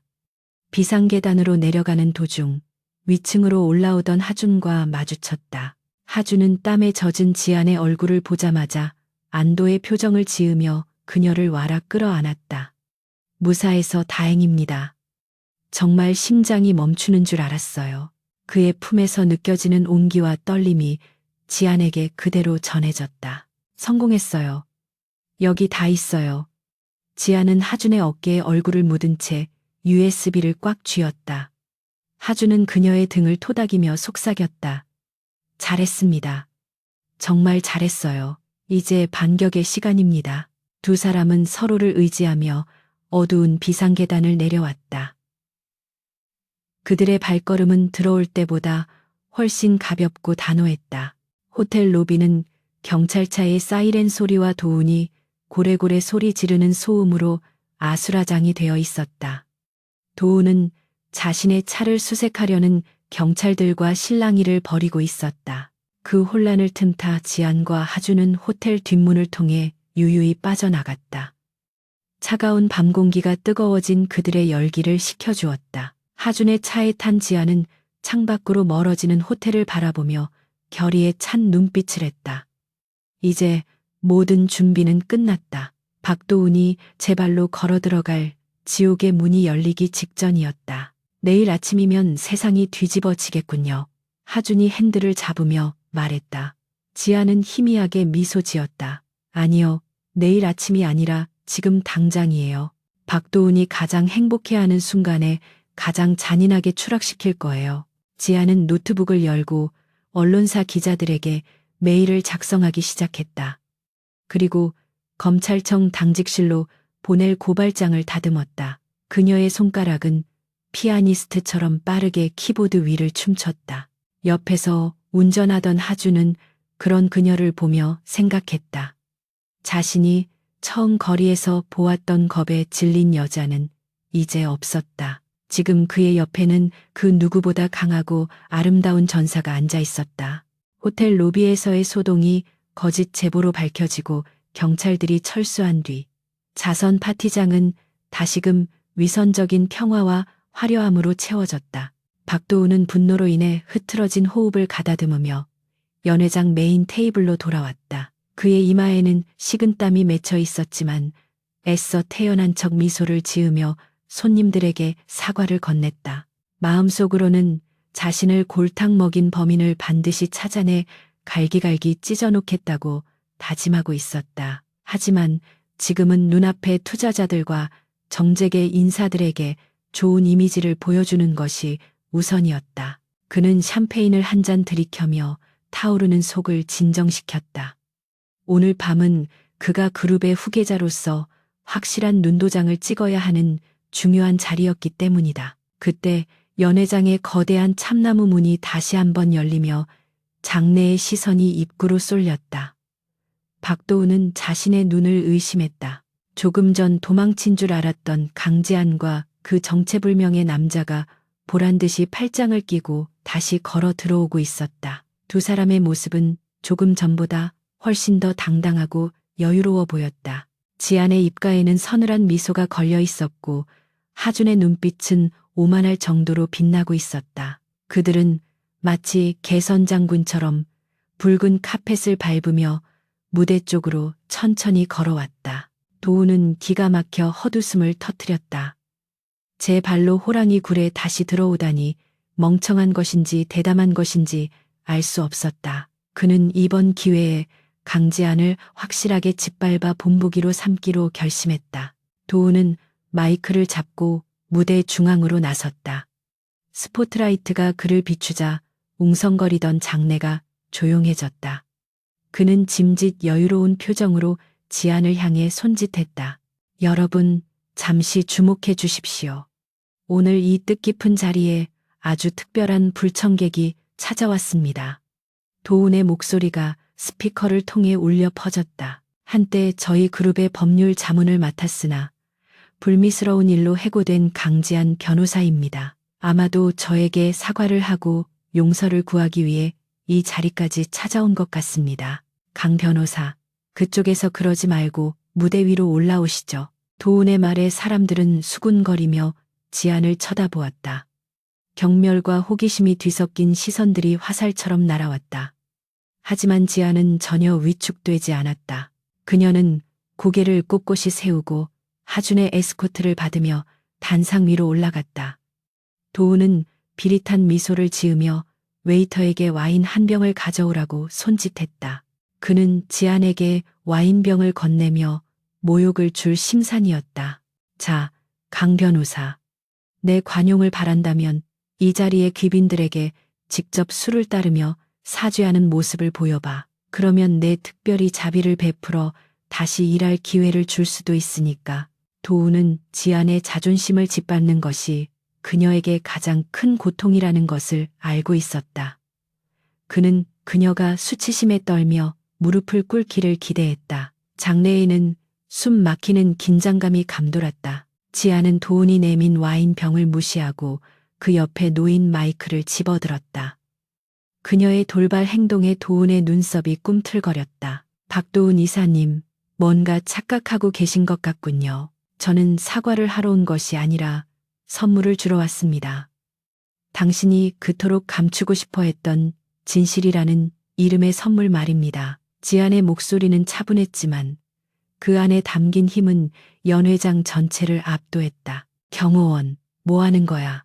당장 저 여자 끌어내. 도운이 당황하여 고함을 질렀다. 검은 양복을 입은 경호원들이 무대 위로 뛰어 올라오려 했다. 그때 지안의 곁을 지키고 있던 하준이 앞으로 나서며 손을 들어 제지했다. 멈추십시오. 누구든 그녀에게 손끝 하나라도 댄다면 그 순간 대한건설은 파산하게 될 겁니다. 하준의 낮은 목소리에는 거부할 수 없는 위험이 서려 있었다. 경호원들은 그의 기세에 눌려 주춤거렸다. 도우는 어이가 없다는 듯 코웃음을 쳤다. 내 놈은 또 뭐야? 거리에서 노래나 부르던 딴따라 주제에 어디서 감히 기업의 파산을 논해. 미쳐도 단단히 미쳤구나. 도우는 하준을 향해 삿대질을 하며 비웃었다. 하지만 그 순간 VIP 테이블에 앉아있던 홍콩 투자자 대표단이 자리에서 벌떡 일어났다. 그들은 믿을 수 없다는 표정으로 하준을 바라보다가 황급히 단상 앞으로 달려나와 하준에게 90도로 허리를 숙여 정중하게 인사했다. 리 이사님, 아니, 총괄 대표님께서 여긴 어떻게? 저희는 오늘 참석하신다는 말씀을 듣지 못했습니다. 그들의 태도는 공손하다 못해 비굴할 정도였다. 연 회장은 순식간에 충격에 휩싸였다. 도우는 자신의 눈앞에서 벌어지는 상황을 이해할 수 없어 멍하니 입을 벌렸다. 무슨 소리야? 리 이사라니? 이 자식은 그냥 버스킹이나 하는 백수 건달이라고. 도운이 떨리는 목소리로 소리쳤다. 하준은 천천히 재킷 안주머니에서 명함 지갑을 꺼내 도운의 양복 주머니에 꽂아주며 싸늘하게 웃었다. 정식으로 인사드리죠. KV 글로벌 자산운용사의 아시아 총괄 대표이자 당신이 그토록 계약하고 싶어하던 블루스톤 홀딩스의 실소유주 리하준입니다. 그의 선언은 핵폭탄급 충격이었다. KV 글로벌은 세계 금융시장을 움직이는 거대한 손이었고 대한건설의 운명을 쥐고 흔들 수 있는 위치에 있었다. 도운의 얼굴에서 핏기가 완전히 사라졌다. 다리가 후들거려서 있기도 힘들 지경이었다. 자신이 거리에서 모욕하고 깡패 취급하며 짓밟으려 했던 남자가 사실은 자신의 목줄을 쥐고 있는 거물이었다니. 이 모든 것이 악몽 같았다. 주변의 투자자들과 기업인들은 순식간에 태도를 바꾸어 도운을 외면하고 하준의 눈치를 살피기 시작했다. 하준은 굳어버린 도운을 뒤로하고 마이크를 잡았다. 저는 오늘 투자 파트너로서 대한건설의 윤리성을 검증하기 위해 이 자리에 왔습니다. 그리고 유감스럽게도 그 결과는 참담하군요. 그는 지안에게 눈짓을 보냈다. 이제 지안의 차례였다. 그녀는 무대 뒤편의 대형 스크린을 향해 리모컨을 눌렀다. 화면이 켜지며 부산 물류센터 사고 진상조사라는 제목과 함께 끔찍한 사고 현장 사진들이 나타났다. 파티장은 순식간에 아수라장이 되었다. 우아한 클래식 음악 대신 충격적인 비명과 웅성거림이 공간을 채웠다. 이어서 스피커를 통해 박도은의 목소리가 생생하게 흘러나왔다. 그 늙은이가 죽은 건 본인 부주의야. 그냥 돈 좀 쥐어주고 입 다물게 해. 그 목소리는 도운이 조금 전까지 연설했던 안전 경영과 인간 존중이라는 가치를 정면으로 부정하는 것이었다. 사람의 목숨을 벌레만도 못하게 여기는 그의 천박한 본성이 적나라하게 드러났다. 기자들은 미친 듯이 플래시를 터뜨리며 이 장면을 담아냈다. 실시간으로 뉴스가 전송되고 인터넷 포털 사이트의 검색어 순위는 박도운과 대한건설로 도배되기 시작했다. 이건 조작이야. 함정이라고. 도운이 스크린을 가리키며 악을 썼지만 그의 목소리는 기자들의 질문 공세에 묻혀버렸다. 박도운 이사님, 녹취록의 목소리가 본인이 맞습니까? 사고 은폐를 직접 지시하신 겁니까? 유가족 매수 자금은 어디서 난 겁니까? 질문들이 비수처럼 날아와 그의 심장을 찔렀다. 지아는 마이크를 잡고 차분하고 단호한 목소리로 말을 이어갔다. 이 증거들은 모두 대한건설의 내부 서버와 박도운 이사의 개인 컴퓨터에서 확보한 것입니다. 또한 자금 세탁에 이용된 페이퍼 컴퍼니의 계좌 내역과 뇌물수수 명단도 이미 검찰에 제출되었습니다. 그녀는 도운을 똑바로 응시하며 선언했다. 박도운 씨, 당신은 돈으로 법을 살 수 있다고 믿었겠지만 진실은 결코 돈으로 가릴 수 없습니다. 도운은 짐승처럼 울부짖으며 지안에게 달려들었다. 죽여버릴 거야. 너 같은 년이 감히 나를. 하지만 그가 지안에게 닿기도 전에 연회장 문이 열리고 제복을 입은 경찰들과 검찰 수사관들이 들이닥쳤. 박도훈 씨, 업무상 과실치사, 횡령 및 배임, 증거인멸 교사 혐의로 긴급 체포합니다. 수사관이 도훈의 손목에 차가운 수갑을 채웠다. 이거나 내가 누군지 알아? 우리 아버지가 가만히 있을 줄 알아? 도훈은 발버둥 쳤지만 이미 대세는 기울었다. 연회장 한 구석에서 이 모든 광경을 지켜보고 있던 박 회장은 분노로 얼굴이 붉어진 채 수행원들에게 둘러싸여 급히 자리를 떴다. 아들의 추락을 막기에는 이미 늦었다는 것을 직감한 것이다. 아버지에게조차 버림받은 도훈은 처참하게 끌려나갔다. 끌려가는 도훈의 뒤로 카메라 플래시가 폭죽처럼 터졌다. 그 화려한 불빛은 그의 몰락을 축하하는 축포와도 같았다. 지아는 그 뒷모습을 바라보며 깊은 숨을 내쉬었다. 지난 며칠간 그녀를 짓눌러왔던 거대한 바위가 산산조각이나 사라지는 기분이었다. 가슴속 깊은 곳에서 뜨거운 무언가가 울컥 치솟았다. 그것은 승리의 기쁨이자 정의가 실현되었다는 안도감이었다. 하준이 다가와 지안의 어깨를 감싸주었다. 고생했어요, 강 변호사님. 정말 완벽한 브리핑이었습니다. 그의 따뜻한 칭찬에 지안은 그제야 긴장이 풀리며 다리에 힘이 빠졌다. 하준은 자연스럽게 그녀를 부축했다. 두 사람은 아수라장이 된 파티장 한가운데서 서로를 바라보며 미소 지었다. 주변의 소음이 차단된 듯 오직 두 사람만이 존재하는 것 같은 고요한 순간이었다. 이제 다 끝난 건가요? 지안이 물었다. 하준은 고개를 저으며 부드럽게 대답했다.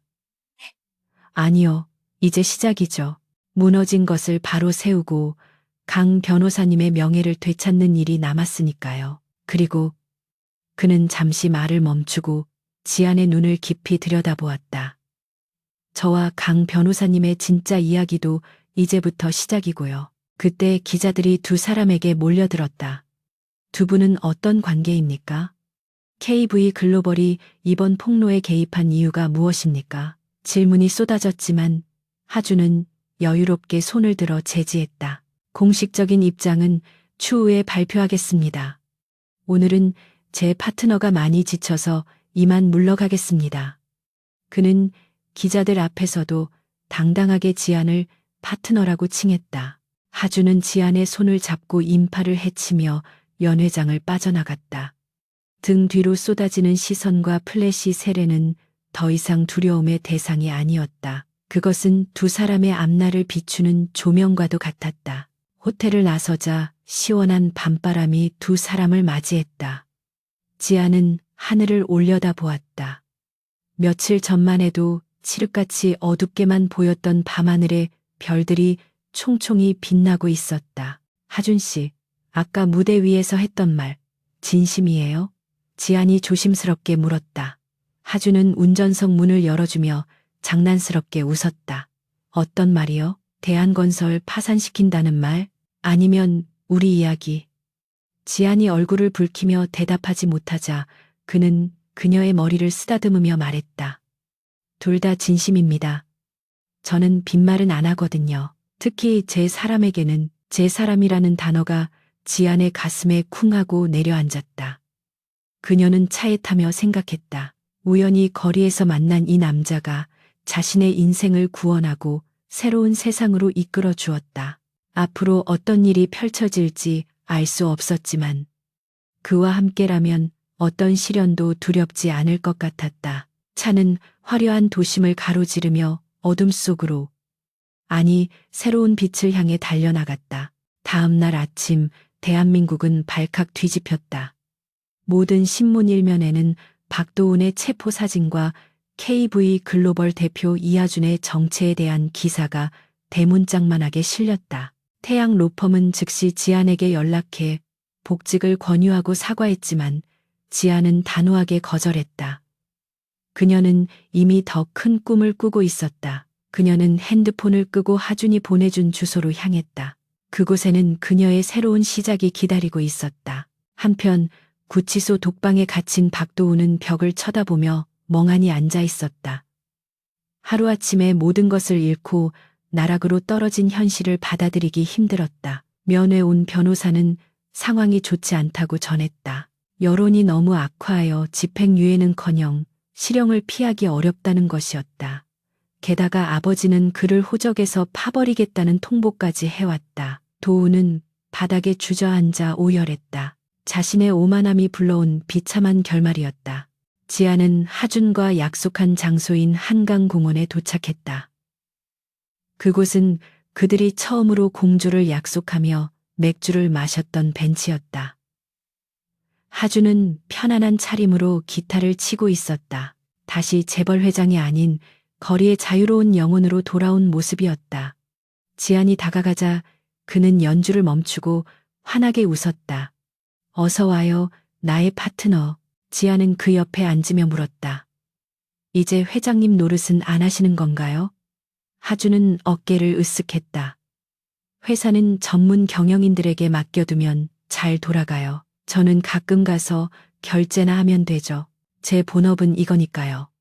그가 기타를 가볍게 퉁겼다. 그리고 이제는 매니저도 필요하고요. 능력 있고 정의롭고 예쁜 매니저. 지아는 피식 웃음을 터뜨렸다.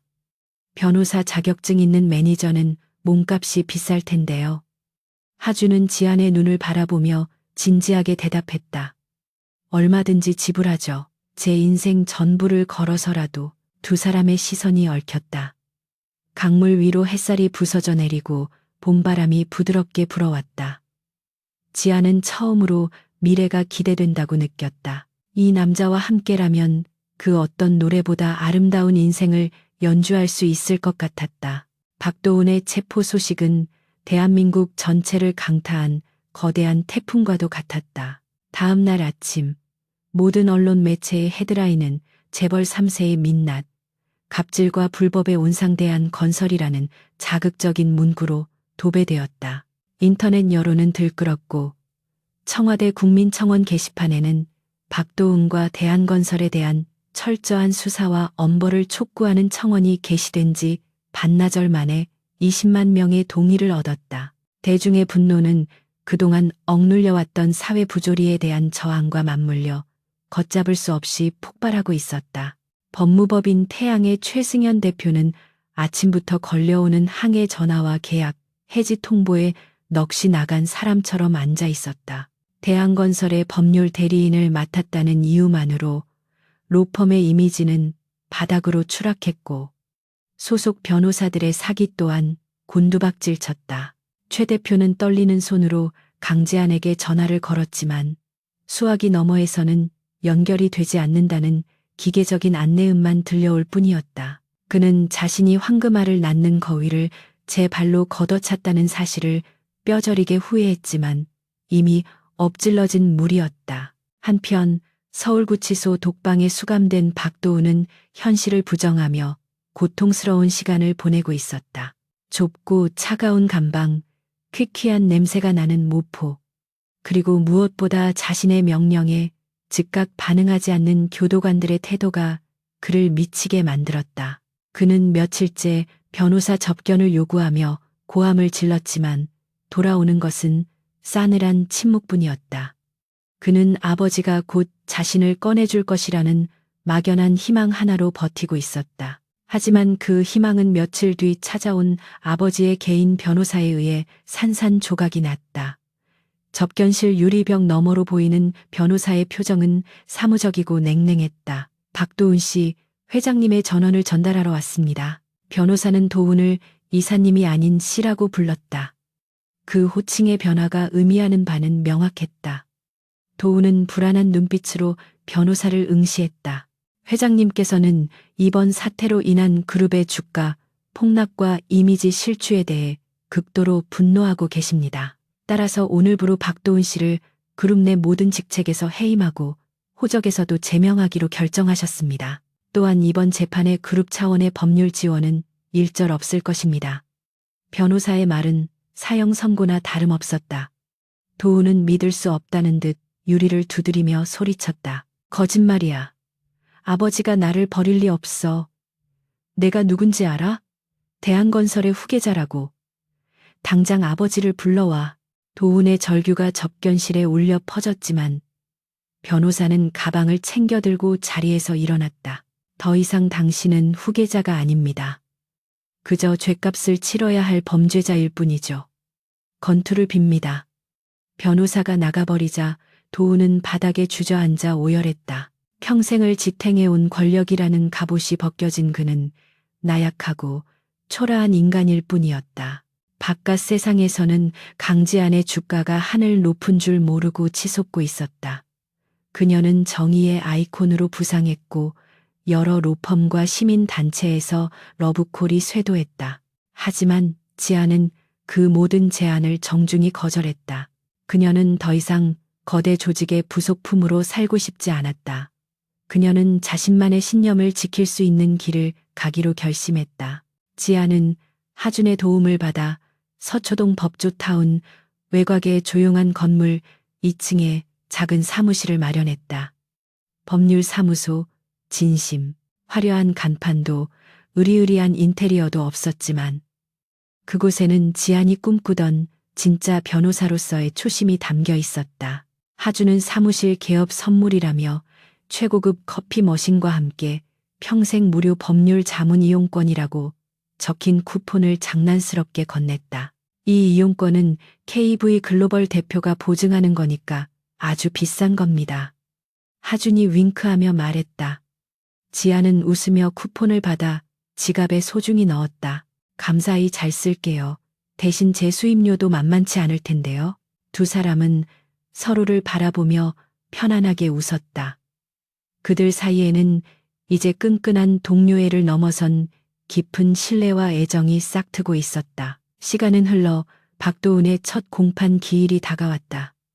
재판정은 방청을 원하는 시민들과 취재진으로 발 디딜 틈이 없었다. 지아는 증인석이 아닌 방청석 맨 앞줄에 앉아 있었다. 그녀는 이번 재판에서 부산 물류센터 사고 유가족들의 법률 대리인 자격으로 참석하여 형사 재판의 추이를 지켜보고 있었다. 그녀의 옆에는 3년 전 사고로 남편을 잃은 김 씨 부인이 손수건을 꽉 쥔 채 앉아 있었다. 피고인석으로 들어오는 박도훈의 모습은 처참했다. 윤기 흐르던 머리는 헝클어졌고 수척해진 얼굴에는 수염이 지저분하게 자라 있었다. 그는 고개를 푹 숙인 채 방청석 쪽으로는 시선조차 주지 못했다.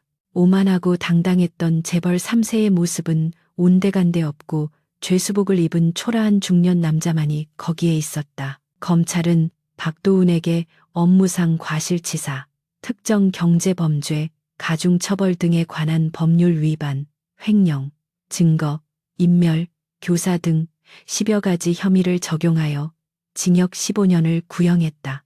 검사의 구형량이 낭독되자 방청석에서는 박수가 터져나왔고 도훈은 어깨를 움찔하며 몸을 떨었다. 그는 최후 진술에서 울먹이며 선처를 호소했지만 그 눈물은 참회의 눈물이 아닌 자신의 처지에 대한 연민의 눈물로 보였다. 재판장은 안경을 고쳤으며 엄숙한 목소리로 판결문을 읽어 내려갔다. 피고인은 기업의 이윤을 위해 근로자의 안전을 도외시하고 사고 발생 후에도 반성하기는커녕 권력을 이용하여 조직적으로 진실을 은폐하려 했다. 이는 우리 사회의 법치주의와 정의를 심각하게 훼손한 중대 범죄이다. 판사의 목소리가 법정에 쩌렁쩌렁 울렸다. 또한 피고인은 수사 과정에서도 혐의를 부인하고 책임을 부하 직원에게 전가하는 등 죄질이 매우 불량하다. 가진 자의 의무를 저버리고 사회적 해악을 끼친 점에 대해 엄중한 처벌이 불가피하다. 재판장의 말 한마디 한마디가 도훈의 가슴에 비수처럼 꽂혔다. 도훈은 다리가 풀려 피고인석 의자를 붙잡고 겨우 버티고 있었다. 이에 주문한다. 피고인 박도훈을 징역 12년에 처한다. 아울러 피해자 유가족들에게 50억 원의 배상금을 지급할 것을 명한다.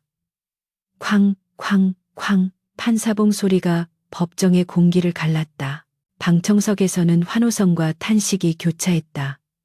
대한민국 사법 역사상 재벌 3세에게 내려진 판결 중 가장 무거운 형량 중 하나였다. 정의가 살아있음을 보여주는 역사적인 순간이었다. 판결이 내려지는 순간 옆자리에 앉아있던 김씨 부인이 오열하며 지안의 손을 잡았다. 변호사님, 정말 감사합니다. 이제야 우리 남편이 눈을 감을 수 있겠어요. 이 억울함을 풀어주셔서 정말 고맙습니다. 그녀의 뜨거운 눈물이 지안의 손등 위로 떨어졌다. 지안은 부인의 어깨를 감싸 안으며 함께 눈시울을 붉혔다. 지안은 박도훈을 쳐다보았다. 교도관들에게 양팔을 붙잡혀 끌려나가는 그의 뒷모습은 비참했다. 그는 마지막으로 방청석을 돌아보다가 지안과 눈이 마주쳤다. 그의 눈에는 원망도 분노도 아닌 깊은 후회와 절망만이 담겨 있었다. 지안은 그 시선을 피하지 않고 끝까지 지켜보았다. 그것은 승리자의 여유가 아닌 죄 지은 자가 마땅히 받아야 할 벌을 확인하는 목격자의 의무였다. 재판이 끝나고 법원 건물을 나서는 지안의 발걸음은 그 어느 때보다 가벼웠다. 쏟아지는 기자들의 플래시 세례 속에서도 그녀는 담담하게 인터뷰에 응했다. 오늘의 판결은 끝이 아니라 시작입니다. 돈과 권력이 진실을 덮을 수 없다는 상식이 통하는 사회가 되기를 바랍니다. 저는 앞으로도 약자의 편에서 정의를 지키는 변호사가 되겠습니다. 그녀의 당당한 목소리는 전국의 뉴스 채널을 통해 생중계되었다. 법원 정문 앞 군중들 사이에서 익숙한 얼굴이 보였다. 이하준이 커다란 꽃다발을 들고 환하게 웃으며 서 있었다. 그는 기자들의 시선을 아랑곳하지 않고 지안에게 다가와 꽃다발을 건넸다. 축하해요, 강 변호사님. 아니, 이제는 정의의 여신이라고 불러야 하나? 그의 장난스러운 멘트에 지안은 쑥스러운 듯 웃었다. 하준 씨, 사람들이 다 보잖아요. 지안이 작게 속삭였지만 얼굴에는 행복한 미소가 번져 있었다. 하준은 지안의 손을 잡으며 말했다. 보라고 하죠 뭐. 자랑스러운 내 파트너가 이렇게 멋진 일을 해냈는데 오늘 저녁은 제가 쏘겠습니다. 메뉴는 두부 요리 어때요? 감옥 간 사람 말고 승리한 사람들을 위한 깨끗한 축하의 의미로 지안은 고개를 끄덕였다. 좋아요. 대신 아주 비싼 곳으로 갈 거예요. 두 사람은 서로를 마주보며 웃음을 터뜨렸다. 따스한 오후의 햇살이 두 사람을 비추고 있었다. 긴 싸움은 끝났고 이제 그들에게는 평화롭고 희망찬 미래만이 남아 있었다. 며칠 후 지안은 사무실에서 새로운 의뢰인을 맞이하고 있었다. 허름한 작업복을 입은 중년 남성이 임금 체불 문제로 상담을 요청해왔다. 지안은 그에게 따뜻한 차를 대접하며 이야기를 경청했다. 수입료는 턱없이 적겠지만 그녀에게는 돈보다 더 중요한 가치가 있었다. 그녀는 의뢰인의 눈을 보며 말했다. 걱정하지 마세요. 제가 도와드리겠습니다. 그 시각 하준은 자신의 집무실에서 창밖을 내려다보고 있었다. 그의 책상 위에는 지안의 기사가 실린 신문이 놓여 있었다. 그는 비서실장을 호출했다. 김 실장, 법률사무소 진심 쪽에 익명으로 후원할 수 있는 재단을 하나 설립하세요. 공익소송 비용을 전액 지원하는 목적으로요. 단, 제가 했다는 건 절대 비밀입니다. 비서실장은 미소를 지으며 고개를 끄덕였다. 알겠습니다, 대표님. 그런데 굳이 비밀로 하실 필요가 있으십니까? 하준은 신문에 실린 지안의 사진을 손가락으로 쓸어보며 대답했다. 그 사람은 도움받는 걸 싫어하거든요. 스스로 일어서는 걸 좋아하는 사람이니까. 저는 보이지 않는 곳에서 바람막이가 되어주는 걸로 충분합니다. 하준의 사랑 방식은 소유가 아닌 지지와 존중이었다. 그는 지안이 자신의 날개로 더 높이 날아오를 수 있도록 묵묵히 돕는 조력자가 되기를 자처했다. 물론 가끔은 거리의 가수로 돌아가 그녀만을 위한 노래를 불러주는 로맨티시스트의 역할도 잊지 않을 생각이었다. 어느 주말 오후 한강공원에는 다시금 하준의 노랫소리가 울려 퍼졌다. 이번에는 혼자가 아니었다. 관객들 틈에 앉아있는 지안이 그를 사랑스러운 눈빛으로 바라보고 있었다. 하주는 노래 중간에 마이크를 잡고 말했다. 다음 곡은 제 인생을 바꾼, 그리고 세상을 바꾼 아주 특별한 분에게 바치는 노래입니다. 사람들의 시선이 지안에게 쏠렸지만 그녀는 더 이상 피하지 않았다. 그녀는 하준을 향해 손을 흔들어 주었다. 하준의 감미로운 목소리가 강변의 바람을 타고 흘렀다. 그것은 사랑의 세레나데이자 정의를 위해 싸운 영웅들에게 보내는 찬가였다. 박도훈은 감옥이라는 좁은 세상에 갇혀 영원한 겨울을 맞이했지만 지안과 하준의 세상에는 따뜻한 봄이 찾아와 있었다. 악은 스스로 파멸하고 선은 시련 속에서 더욱 단단해진다는 평범한 진리가 확인된 순간이었다.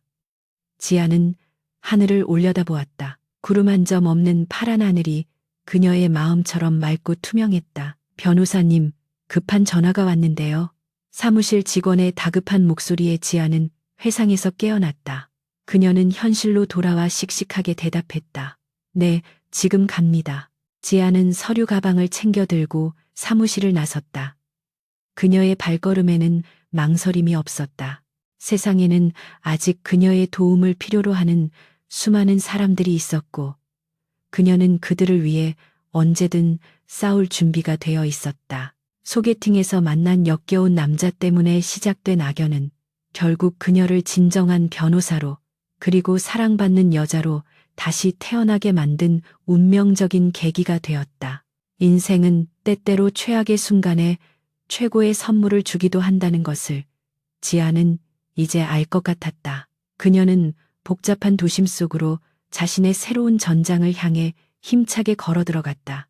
계절은 어느덧 바뀌어 차가운 겨울바람이 물러가고 따스한 봄 기운이 서울 거리를 가득 채우고 있었다. 벚꽃이 흐드러지게 핀 여의도 윤중로에는 연인들의 웃음소리가 끊이지 않았고 사람들의 옷차림은 한결 가벼워져 있었다. 강지아는 서초동 뒷골목에 위치한 자신의 작은 사무실 창문을 활짝 열어 젖혔다.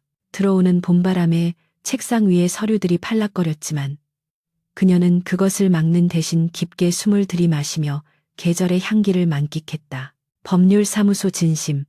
화려한 대형 로펌의 간판에 비하면 초라하기 그지없는 명패였지만 지안에게는 그 어떤 보석보다 빛나는 훈장이었다. 지난 몇 달간 그녀는 돈 없고 힘없는 의뢰인들을 위해 밤낮 없이 뛰어다녔다. 수임료 대신 직접 짠 참기름이나 텃밭에서 기른 상추를 받아오는 날이 더 많았지만 그녀의 표정은 태양 로펌 시절보다 훨씬 밝고 생기가 넘쳤다. 그녀는 이제 더 이상 누군가의 부속품이 아닌 자신의 양심에 따라 움직이는 주체적인 변호사였기 때문이다. 변호사님, 오늘 오후 일정 확인해 드려요. 사무장이자 갓 대학을 졸업한 신입 직원인 수진 씨가 명랑한 목소리로 물었다.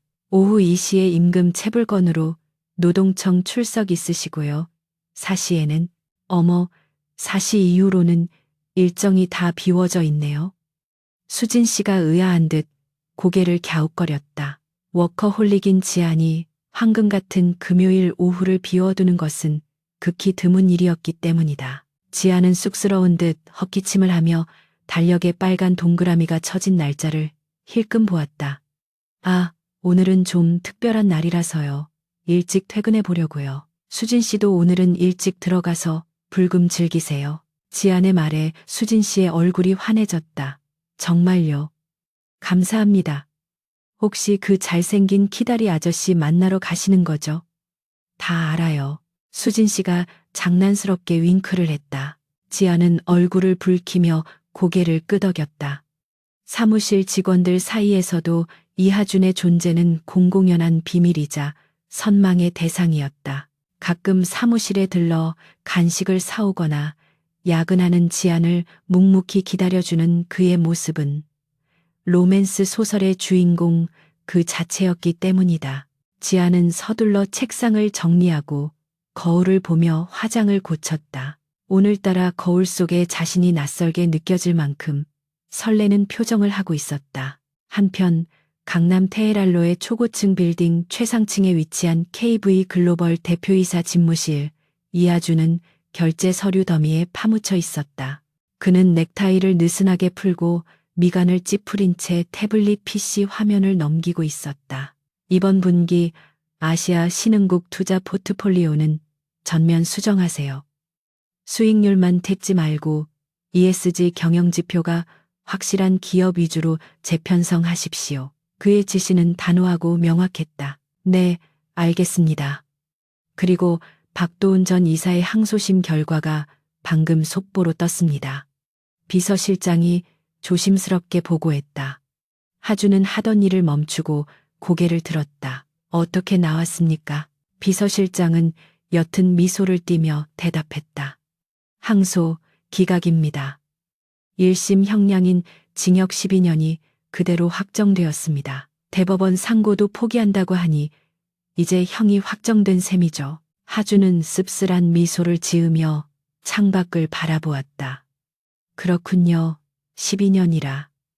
그 시간이 그 사람에게 진정한 참회의 시간이 되길 바랄 뿐입니다. 그는 박도훈을 무너뜨렸다는 승리감보다는 정의가 제자리를 찾았다는 안도감을 느꼈다. 이제 과거의 악연은 완전히 정리되었다. 그에게 중요한 것은 지나간 복수가 아니라 앞으로 만들어갈 미래였다. 하주는 시계를 확인하고 자리에서 벌떡 일어났다.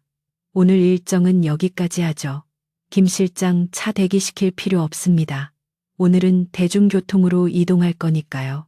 비서실장은 놀란 표정을 지었지만 이내 익숙하다는 듯 고개를 끄덕였다.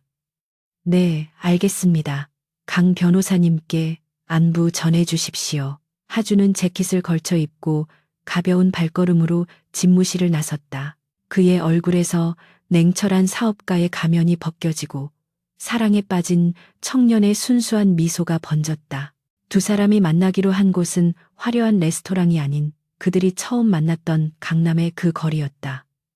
금요일 저녁의 거리는 버스킹 공연과 데이트를 즐기는 인파로 북적였다. 지아는 군중 속에 섞여 두리번거리며 하준을 찾았다. 그때 어디선가 익숙한 기타 선율이 들려왔다. 지안의 심장이 쿵 하고 내려앉았다. 설마 하는 마음으로 소리가 들리는 곳으로 발걸음을 옮겼다. 사람들이 둥글게 모여있는 그곳, 작은 간이 무대 위에서 하준이 노래를 부르고 있었다. 그는 수천만 원짜리 맞춤 정장이 아닌 처음 만났을 때처럼 편안한 청바지에 흰 셔츠 차림이었다. 하지만 그때와 다른 점이 있다면 그의 시선이 오로지 한 사람, 군중 틈에서 자신을 바라보는 지안에게 고정되어 있다는 것이었다. 그의 목소리는 봄바람처럼 부드럽게 지안의 귓가를 감쌌다. 노래가 끝나자 사람들의 환호와 박수가 터져 나왔다. 하주는 마이크를 잡고 수줍게 웃으며 말했다. 오늘 관객 여러분은 운이 좋으시네요. 제 인생의 뮤즈가 방금 도착했거든요. 이 마지막 곡은 오직 그녀만을 위한 것입니다. 사람들의 시선이 일제히 지안에게 쏠렸다. 지안은 얼굴이 빨개졌지만 더 이상 도망치거나 숨지 않았다. 그녀는 환하게 웃으며 그에게 손을 흔들어 주었다. 공연이 끝나고 두 사람은 인파를 벗어나 한강공원으로 자리를 옮겼다. 강물에 비친 도시의 불빛이 보석처럼 반짝이고 있었다. 두 사람은 편의점 벤치에 나란히 앉아 캔맥주를 마셨다. 처음 만났던 그날 밤처럼. 하지만 공기는 훨씬 따뜻하고 달콤했다. 그날 기억나요?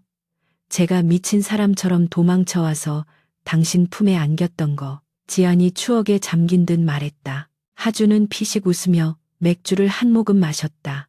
어떻게 있겠어요. 하늘에서 천사가 떨어진 줄 알았는데 알고 보니 독설가 변호사님이었잖아요. 그때 당신 눈빛, 겁먹었으면서도 어딘가 오기가 서려 있는 게 참 인상적이었어요. 그는 지안의 손을 잡으며 부드럽게 쓰다듬었다. 그때 내가 당신을 잡지 않았다면 내 인생은 지금처럼 재미없고 건조했을 거예요. 지안은 그의 어깨에 머리를 기댔다. 나도 그래요. 그날 그 끔찍한 맞선 자리에 나가지 않았다면, 박도훈이 난동을 부리지 않았다면 당신을 만나지 못했겠죠. 그렇게 생각하면 그 역겨운 남자한테 고마워해야 하나 싶기도 해요. 두 사람은 서로를 바라보며 웃음을 터뜨렸다. 악연조차 인연으로 바꿔버린 그들의 사랑은 그만큼 단단했다. 지안 씨. 하준이 갑자기 진지한 목소리로 그녀를 불렀다. 지안이 고개를 들자 하준은 주머니에서 작은 상자를 꺼냈다. 화려한 다이아몬드 반지는 아니었다. 그것은 투박하지만 정성이 가득 들어간 직접 깎아 만든 나무 반지였다. 제가 요즘 목공예를 배우고 있거든요. 비싼 보석은 아니지만 세상에 하나밖에 없는 반지입니다. 변하지 않는 나무처럼 언제나 당신 곁에서 든든한 그늘이 되어주고 싶어요. 지안의 눈시울이 붉어졌다. 수천만 원짜리 명품 가방이나 보석보다 이 소박한 나무 반지가 훨씬 더 값지게 느껴졌다. 그것은 하준의 진심 그 자체였기 때문이다. 하준 씨, 이거 정말 당신이 만든 거예요? 지아는 떨리는 손으로 반지를 받아들었다. 반지 안쪽에는 JH라는 이니셜이 서툴게 새겨져 있었다. 저와 평생 함께 해주시겠습니까? 변호사로서 세상을 구하는 당신을 제가 옆에서 평생 보필하고 싶습니다. 하준의 담백하지만 진중한 프로포즈의 지아는 눈물을 흘리며 고개를 끄덕였다. 네, 좋아요. 하지만 보필은 필요 없어요. 우리는 평생 동등한 파트너로 서로의 곁을 지키면서 함께 걸어가요. 하준은 지안의 손가락에 반지를 끼워주었다. 딱 맞춘 듯 완벽하게 들어갔다. 하준은 지안을 끌어당겨 깊게 입을 맞췄다. 벚꽃잎이 눈처럼 흩날리는 강변에서 두 사람의 그림자는 하나로 겹쳐졌다.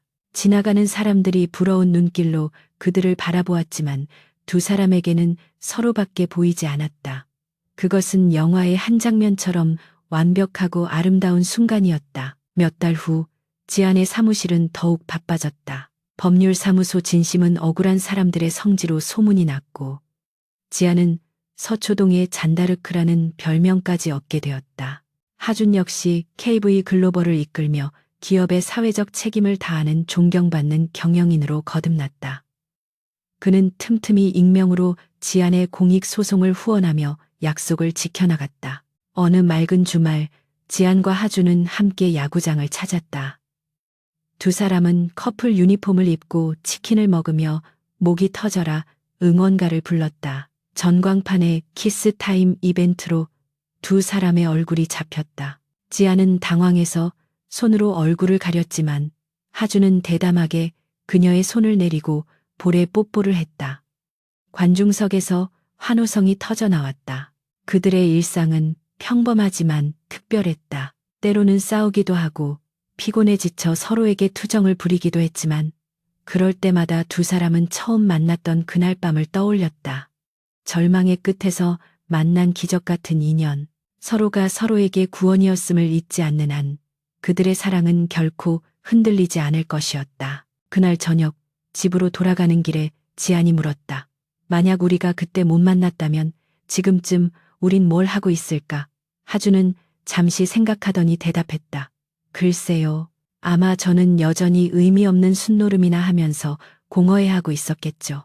그리고 당신은 아마 또 다른 맞선 자리에 끌려나가서 고통받고 있지 않았을까요? 지아는 고개를 저으며 웃었다. 아니요, 저는 아마 혼자서라도 씩씩하게 잘 살고 있었을 거예요. 하지만 지금처럼 행복하진 않았겠죠. 당신이 없는 삶은 상상할 수 없으니까요. 지안의 말에 하준은 그녀의 손을 더욱 꽉 잡았다. 맞잡은 두 손에서 전해지는 온기가 차가운 밤 공기를 따뜻하게 데워주었다. 그들은 알고 있었다. 인생은 계획대로 흘러가지 않으며 때로는 예기치 못한 폭풍우를 만나기도 한다는 것을. 하지만 그 폭풍우가 지나가고 나면 반드시 더 찬란한 무지개가 뜬다는 사실 또한 알고 있었다. 소개팅에서 만난 역겨운 남자는 그저 그들의 인생에 찾아올 진짜 사랑을 돋보이게 하기 위한 엑스트라에 불과했다. 가로등 불빛이 길게 늘어진 골목길을 걸어가며 두 사람은 미래에 대한 이야기를 나누었다. 다음 휴가 때는 어디로 여행을 갈지, 나중에 아이는 몇 명이나 낳을지, 늙어서는 어떤 집에서 살지, 소소하지만 확실한 행복들이 그들의 대화 속에 가득 채워졌다. 사랑해요, 강지한. 하준이 속삭였다. 나도 사랑해요, 이하준. 지안이 답했다. 두 사람의 발걸음은 경쾌했고 그들이 걸어가는 길 위에는 언제나 따스한 햇살과 아름다운 멜로디가 함께할 것 같았다. 이것은 끝이 아니라 그들이 함께 써내려갈 긴 이야기의 진정한 시작이었다. 세상에서 가장 완벽한 파트너이자 연인인 그들의 앞날에 축복이 가득하기를.